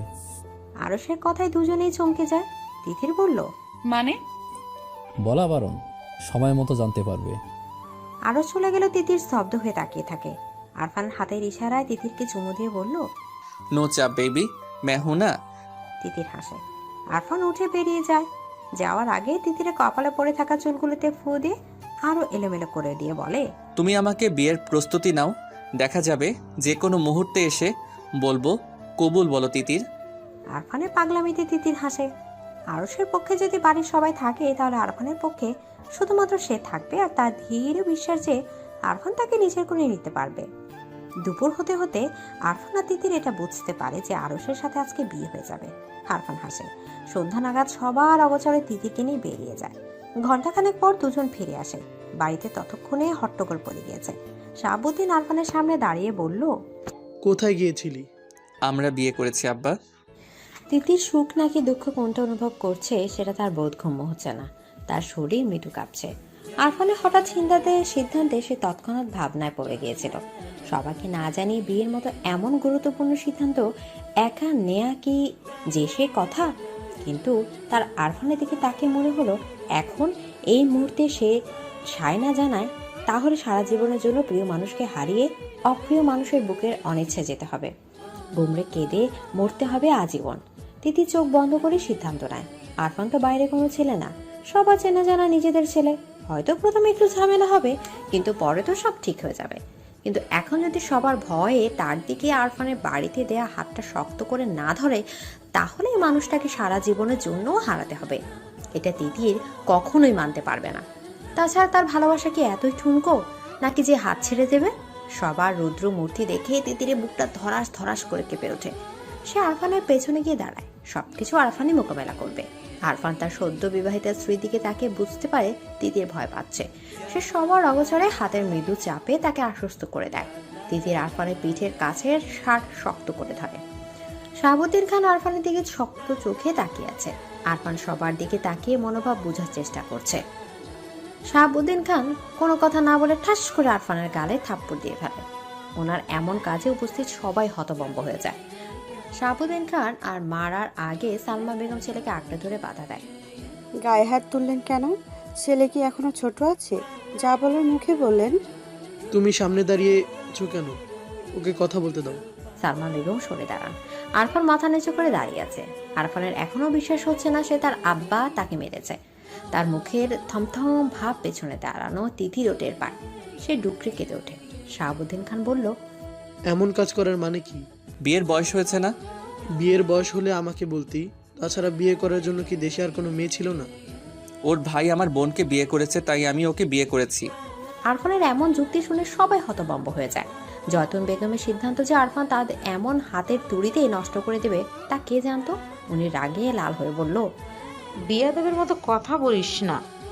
আরফান তার দাদির দিকে তাকায় কিন্তু কিচ্ছু বলে না। শাহাবুদ্দিন খান বলল, মাহমুদ মারিয়াকে বিয়ে করেছে বলে তুই তিতিরকে বিয়ে করেছিস? হ্যাঁ। এটা কোনো কারণ হতে পারে না, সঠিক কারণ বল। এটাই কারণ। শাহাবুদ্দিন খান ওনার ছেলেকে ভালো করে চেনেন। ছেলের মুখের কথা এক চোখের ভাষায়। উনি গম্ভীর গলায় বলল, থাপড়ে দাঁত ফেলে দেবো বেয়াদব। আরফান তার আব্বার রাগ সম্পর্কে ধারণা আছে। সে গম্ভীর গলায় কারণটা বলল। মুখের ভাব এমন যেন খুবই গুরুত্বপূর্ণ কার্য সম্পাদন করেছে। আমি তিতিরকে ভালোবাসি। আরফানের এমন সরল স্বীকারোক্তিতে সবাই হতবাক। সে কিরকম প্রতিক্রিয়া দেবে সেটাই বুঝে উঠতে পারছে না। আরফান আর তিতিরের মাঝেও যে এমন সম্পর্ক থাকতে পারে তা বোধ হয় কারো মাথায় ছিল না। সবাই যখন আশ্চর্য হয়ে কথা বলার ভাষা হারিয়ে নির্বাক। তখন শাহাবুদ্দিন খান স্বাভাবিক যেন উনি এই ব্যাপারে সম্পূর্ণ জানতেন। ভালোবাসি সেটা বললেই হতো, এমন কাজ করার দরকার কি? বলার সুযোগ ছিল নাকি? তার আগেই যে বিয়ে দিয়ে দিচ্ছেন। আর তিতিরকে বিয়ে দেওয়ার ব্যাপারটা কি আমি বসে বসে দেখব? তাই বলে হুম। তুই তিতিরকে জোর করে বিয়ে করেছিস? আরফান তিতিরের দিকে তাকায়, যেন তিতিরের থেকে প্রেমের স্বীকারোক্তি শুনতে চাইছে। তিতির যেন আরফানের চোখের ভাষা নিমিষে বুঝে গেল। সে কাঁপা কাঁপা অধর মিলে আর বড় আব্বুর দিকে তাকিয়ে বলল, বড় আব্বু, এই বিয়েতে আমার সম্মতি ছিল। যতন বেগম ওনার ছোট ছেলের দিকে তাকায়। মহিবুল্লাহ খান যদিও রেগেছিলেন, কিন্তু ভাই যেখানে নিজের ছেলেকে শাসন করছে সেখানে উনি আর কি বলবেন ভেবে পান না। কিন্তু এখন মেয়ের কথা শুনে ওনার মাথায় রক্ত চড়ে উঠে যায়। ক্ষিপ্ত গতিতে মেয়ের দিকে যায়। আরফানের পেছন থেকে তিতিরকে টেনে সামনে এনে তাকে মারতে প্রস্তুত হয়। তিতিরকে আঘাত করার আগে আরফান আবার তিতিরকে আগলে নিজের কাছে নিয়ে বলল, খবরদার চাচ্চু, তিতির এখন শুধুমাত্র আপনার মেয়ে না, সে এখন আমার স্ত্রী। আর আমার সামনে আমার স্ত্রীকে আঘাত করার কথা ভাববেন না। আরফানের এমন প্রতিরোধী মনোভাব সবার দিকে তাকিয়ে থাকে। তানিয়া বেগম সুখী হবেন নাকি মেয়ের উপর রেগে যাবেন তা ঠিক বুঝতে পারছে না। শাশুড়ি পছন্দ অনুযায়ী বিয়ে হওয়ার চেয়ে আরফানের কাছে বিয়ে হতে যেন ঢের ভালো হয়েছে। ডাক্তার জামাই তানিয়া বেগম হাসি হাসি মুখে মেয়ে আর মেয়ে জামাই দিকে তাকিয়ে আছে। এই যে আরফান ওনার মেয়েকে আগলে রেখে ওনার স্বামীর আঘাত থেকে রক্ষা করলো, এই ব্যাপারটা দেখেই উনি আরফানের পক্ষে চলে গেলেন। কজন স্বামী নিজের স্ত্রী কিভাবে আগলে রাখে। আরস পরিস্থিতি দেখে যদিও কষ্ট পেয়েছে, কিন্তু এখন শত কথা কাটাকাটি মারামারি করলে কি আর তিতির তার হবে? হবে না। তাই সংসারে অশান্তি করার কোনো মানেই হয় না। সে তার আম্মাকে কোনো কথা বলতে নিষেধ করলো। যদি উনি কথা বলতে চাচ্ছিলেন, আরস তার বড় মামার দিকে তাকিয়ে বলল, মামা, যা হওয়ার হয়েছে, এখন এসব নিয়ে আর কথা বাড়িয়ে লাভ কি? মানুষ শুনলে আরও কথা বাড়বে। এর চেয়ে বরং মেনে নিন, এটাই ভালো। নিজেদের মতামত জানিয়ে এসব করা উচিত ছিল। আমরা মেনে নিলে এমন চোরের মতো বিয়ে করতে হতো না। আরফান আর তিতির চুপ করে থাকে। ওদের এমন চুপ করে থাকতে দেখে যেন শাহাবুদ্দিনের রাগ হু হু করে বাড়ে। বেয়াদব দুটো, কথা বলিস না কোনো। নির্লজ্জের মতো কাজ করে এখন চুপ করে আছিস, যা রুমে যা। আরফান হাসে। তিতিরের হাত ধরে তাকে রুমের দিকে নিয়ে যেতে যায়। তার কাছ থেকে শাহাবুদ্দিন খান বলল, এই বেয়াদব, ওকে কোথায় নিয়ে যাচ্ছিস? আমার রুমে। কেন? আমার বউ তো আমার রুমেই থাকবে। সালমা, এই বেয়াদবকে বলো এমন অনুমতিবিহীন নির্লজ্জের মতো বিয়ে করছে, কিন্তু তিতিরের ইন্টারমিডিয়েট পাশ করার আগে যেন ওর দিকে পা না বাড়ায়। বেয়াদব ছেলে নিজের গোল্লায় যাবে, মেয়েটাকেও নেবে। আরফান হতবিহ্বল চোখে তার আব্বার দিকে তাকিয়ে থাকে। এটা কি ধরনের শাস্তি? বউ কাছে না দিয়ে শাস্তি দিয়ে কি তাকে মেরে ফেলতে চাইছে? তার মনে হচ্ছে এই শাস্তির চাপে সে মরে যাবে। সবাই গম্ভীর মুখে যার যার রুমে চলে গেল। তিতিরও আরফানের দিকে তাকিয়ে তার রুমে চলে যায়। আরফান চুপচাপ তার রুমে চলে যায়। বিয়ে করলো কেন যদি বউ কাছে না থাকে? মাহমুদ বাড়ি এসে সব শুনে কিছুক্ষণ থমকে বসেছিল। আরফান তিতিরকে পছন্দ করে, সেটা তার চোখেই পড়েনি। সে মূলত আজকে আরশ আর তিতিরের বিয়ে এই উপলক্ষে এসেছিল। বাড়ি এসে শুনে বিয়ে ঠিকই হয়েছে, কিন্তু পাত্র বদলে গিয়েছে। সে খাওয়া দাওয়া করে রুমে যায়। রুমে যাওয়ার সাথে সাথে মেয়েলির সুভাষ নাকে আসে, আর তাতেই বুকের ভেতরটা কেমন ধিম ধিম তালে জানিয়ে দেয় এই রুমে তার প্রিয়তমা থাকে। মারিয়া বারান্দায় দাঁড়িয়ে আছে। মাহমুদের সামনে যেতে তার লজ্জা লাগছে। মাহমুদ মারিয়ার কাছে এসে দাঁড়ায়। মাহমুদের উপস্থিতি টের পেয়ে সে কেঁপে ওঠে, নিঃশ্বাস বন্ধ করে দাঁড়িয়ে থাকে। মাহমুদ চুপচাপ মারিয়ার গায়ের মৃদু শিহরণ দেখে। কিছুক্ষণ পর বলল, কি ব্যাপার, ভালো আছো? মারিয়া হাসি মুখে মাহমুদের দিকে তাকায়। তার অধিকাঙ্ক্ষিত পুরুষ তার দিকে কেমন হাসি হাসি চেহারা নিয়ে তাকিয়ে আছে। মাহমুদ মারিয়াকে কিছু বলতে না দেখে বলল, চুপ করে থাকলে কি আবার চলে যাব, সেটাই চাইছো নাকি? মারিয়ার চোখে পানি চলে আসে।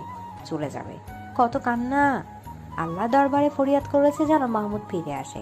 ফিরে এসেছে, কিন্তু এখন আবার চলে যাওয়ার হুমকি দিচ্ছে কেন? মারিয়ার কান্না ভেজা মুখের দিকে তাকিয়ে মাহমুদ বলল, আজ যাব না। আপনি আমাকে এমন যন্ত্রণাদায়ক শাস্তি দিচ্ছেন কেন?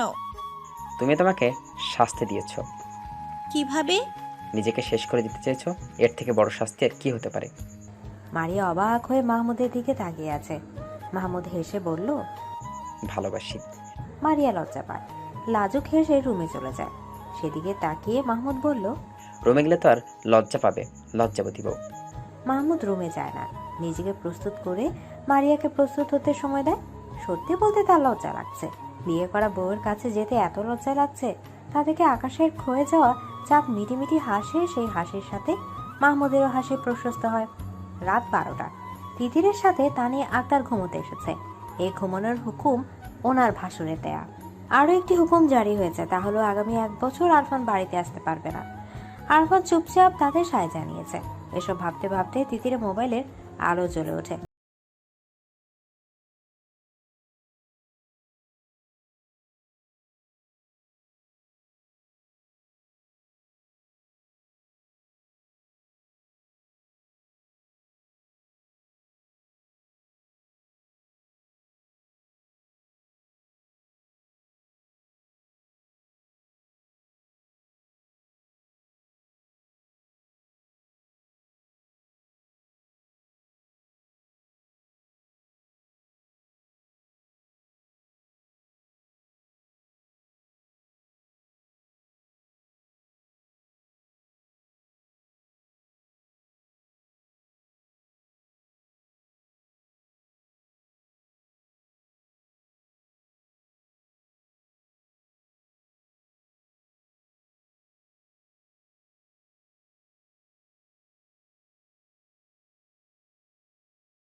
বিয়ে করলেই বউ কাছে থাকতে হবে? 100% থাকতে হবে। বিয়ে করার পরেও যদি বউয়ের বদলে কোলবালিশ বুকে নিয়ে থাকতে হয়, তাহলে কিভাবে হবে? এই শোকে যদি আমি শুকিয়ে মরে যাই, তার দায়ভার কে নিবে? তুমি? হুম। বিয়ে করে ফায়দা কি হলো ভাই? আমি সারা জীবনের জন্য আপনার হয়ে গেলাম, এইটাই লাভ। হ্যাঁ বুঝেছি। সেটাই কি যথেষ্ট না? যথেষ্ট। তাহলে আর কি? আমার যে বিয়ে বিয়ে ফিলিংস আসছে না, এর জন্য বউ চাই? হ্যাঁ, বিয়ের পরে বউকে জড়িয়ে ধরতে না পারলে, আদর করতে না পারলে কি করে মনকে বোঝাবো যে আমার একটা নাদুস নুদুস বউ আছে? মাহমুদ আর মারিয়াও তো আমাদের বয়সী, ওরা তো একসাথে থাকছে, তাহলে আমরা কি অপরাধ করেছি? সেটা আপনার আব্বাকে বোঝান। আরফানের ভীষণ রাগ হলো। মেয়েটা কি তার অব্যক্ত কথাটা বুঝতে পারছে না? সে ফোন কেটে দিল, তারপর চুপচাপ রুমে চলে গেল। কালকে ঠিকই সে ঢাকা চলে যাবে। এই মেয়ে স্বামীর কথা বোঝে না, বোকা। সকালে তিতির সোফায় বসে মোবাইল দেখছিল, তখন আরফান তার পছন্দের আইসক্রিম এনে তার সামনে বাড়িয়ে দেয়। তিতির প্রচণ্ড খুশি হয়।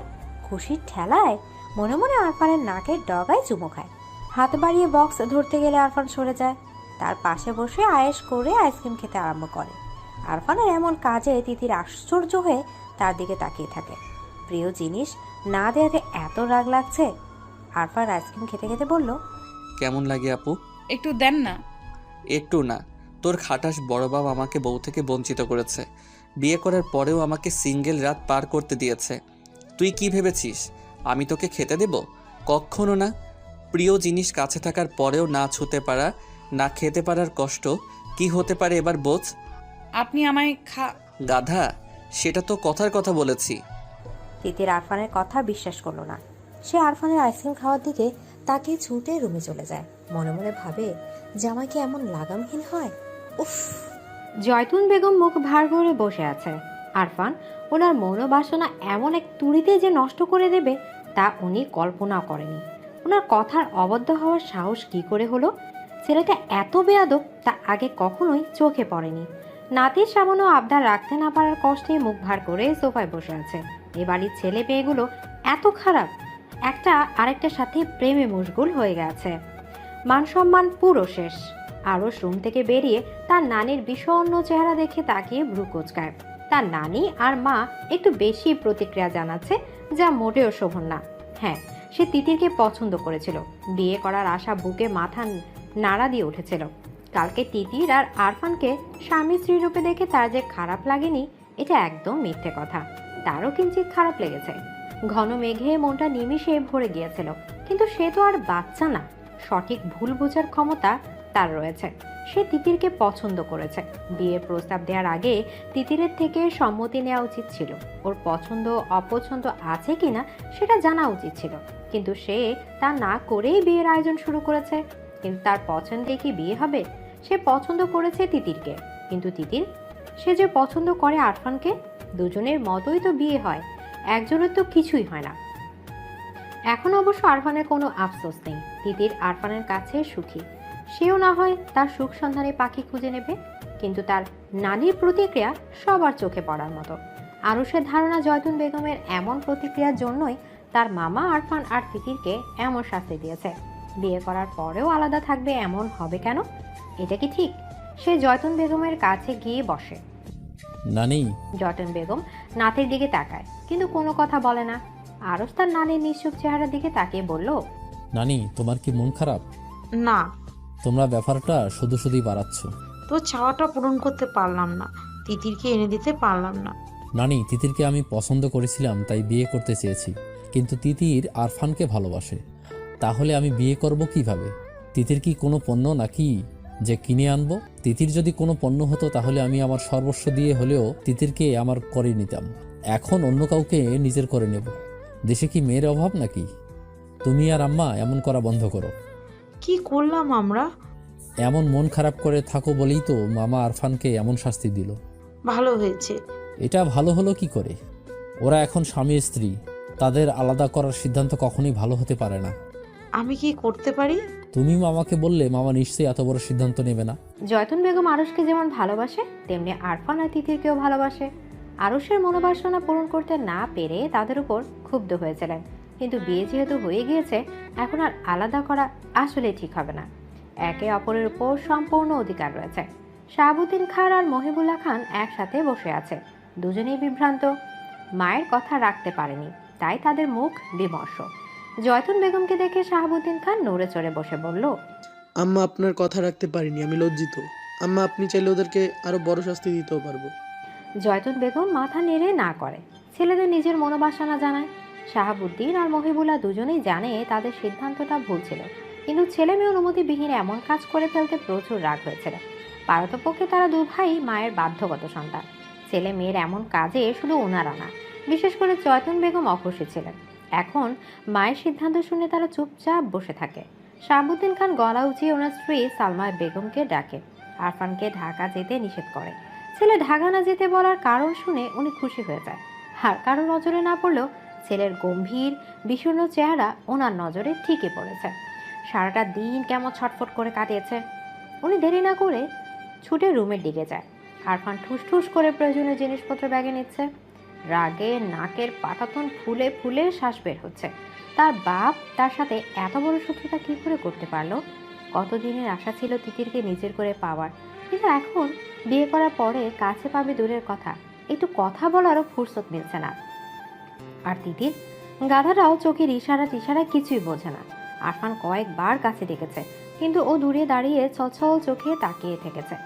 আরফান মনে হচ্ছে সে উত্তাল সমুদ্রে আছে, ঘূর্ণিঝড়ে তাণ্ডবে সে ছিন্ন ভিন্ন হয়ে যাচ্ছে। তখনই সালমা বেগম এসে তাকে শাহাবুদ্দিন খানের কথাটা বলে। ওনার বলা কথাটা যেন উত্তপ্ত মরুভূমির মাঝে এক পশলা বৃষ্টির মতো আরফানের মনকেও শীতল করে দিল। গোছানো ব্যাগ বেছানার একপাশে রেখে সে বসে পড়ে। রাত 12টা। মাহমুদ খাটে বসে মারিয়ার দিকে তাকিয়ে আছে। মারিয়া অনেকক্ষণ যাবৎ মাথার চুল আঁচড়াচ্ছে। আয়নার সামনে দাঁড়িয়ে আঁচড়ালো চুল আবার আঁচড়াচ্ছে। আজকে যেন মাথার চুল সব প্যাচ লেগে গেছে। মাহমুদ এক দৃষ্টিতে মারিয়ার দিকে তাকিয়ে আছে, তার মুখে মিষ্টি হাসি। মারিয়া আয়নার মাঝে মাহমুদের এমন দৃষ্টি দেখে চুপসে যায়। গতকাল রাতে মাহমুদ বারান্দা থেকে আসার পূর্বে সে ঘুমিয়ে গিয়েছিল। আসলে ঘুমানোর ভান করেছিল, যেন মাহমুদ কিছু বলার সুযোগ না পায়। কিন্তু তার চিন্তা ভাবনায় গুড়ে বালে দিয়ে মাহমুদ তার পরিকল্পনা বুঝে যায়। তাই তো লাইট অফ না করেই কাত হয়ে শুয়ে এক দৃষ্টিতে তার দিকে তাকিয়েছিল। মারিয়া মাঝে একবার চোখ খুলে এমন ড্যাব ড্যাব করে তাকিয়ে থাকতে দেখে মিহিয়ে যায়। আজ সারাদিন দূরে দূরে থেকেছে, ভুলেও রুমে আসেনি। অথচ যখন মাহবুব তাকে পাত্তা দিত না তখন সে ঠিকই পিছু পিছু ঘুরত। এই যে এখন তো লজ্জা লাগছে, আগে কোথায় ছিল এত লজ্জা? এখন মাহমুদ কাছে আসলেও যেন ভয়ে বুকটা ধিমধিম করে ওঠে। এই মানুষটার জন্য কত নামাজ পড়ে আল্লাহর কাছে ফরিয়া জানিয়েছে, তা একমাত্র সে আর তার আল্লাহ জানে। কালকে রাতে না হয় ঘুমিয়ে যাওয়া নাটক করে পার পেয়ে গিয়েছিল, কিন্তু আজকে পার পাবে কি করে? এত সব ভাবনার মাঝে মারিয়া খেয়াল করে মাহমুদ বিছানা থেকে উঠে দাঁড়ায়, ধীরে ধীরে তার দিকে এগিয়ে আসছে। চুলে কি হচ্ছে? কিছু না। মাহমুদ হাসে। চুল আঁচড়ানোর বাহানায় তার থেকে দূরে যাওয়ার সামান্য দূরত্বটুকু বুঝিয়ে মারিয়ার হাতের চিরুনি তার হাতে টেনে নেয়। আলতো হাতে মারিয়া চুল আঁচড়াতে শুরু করে।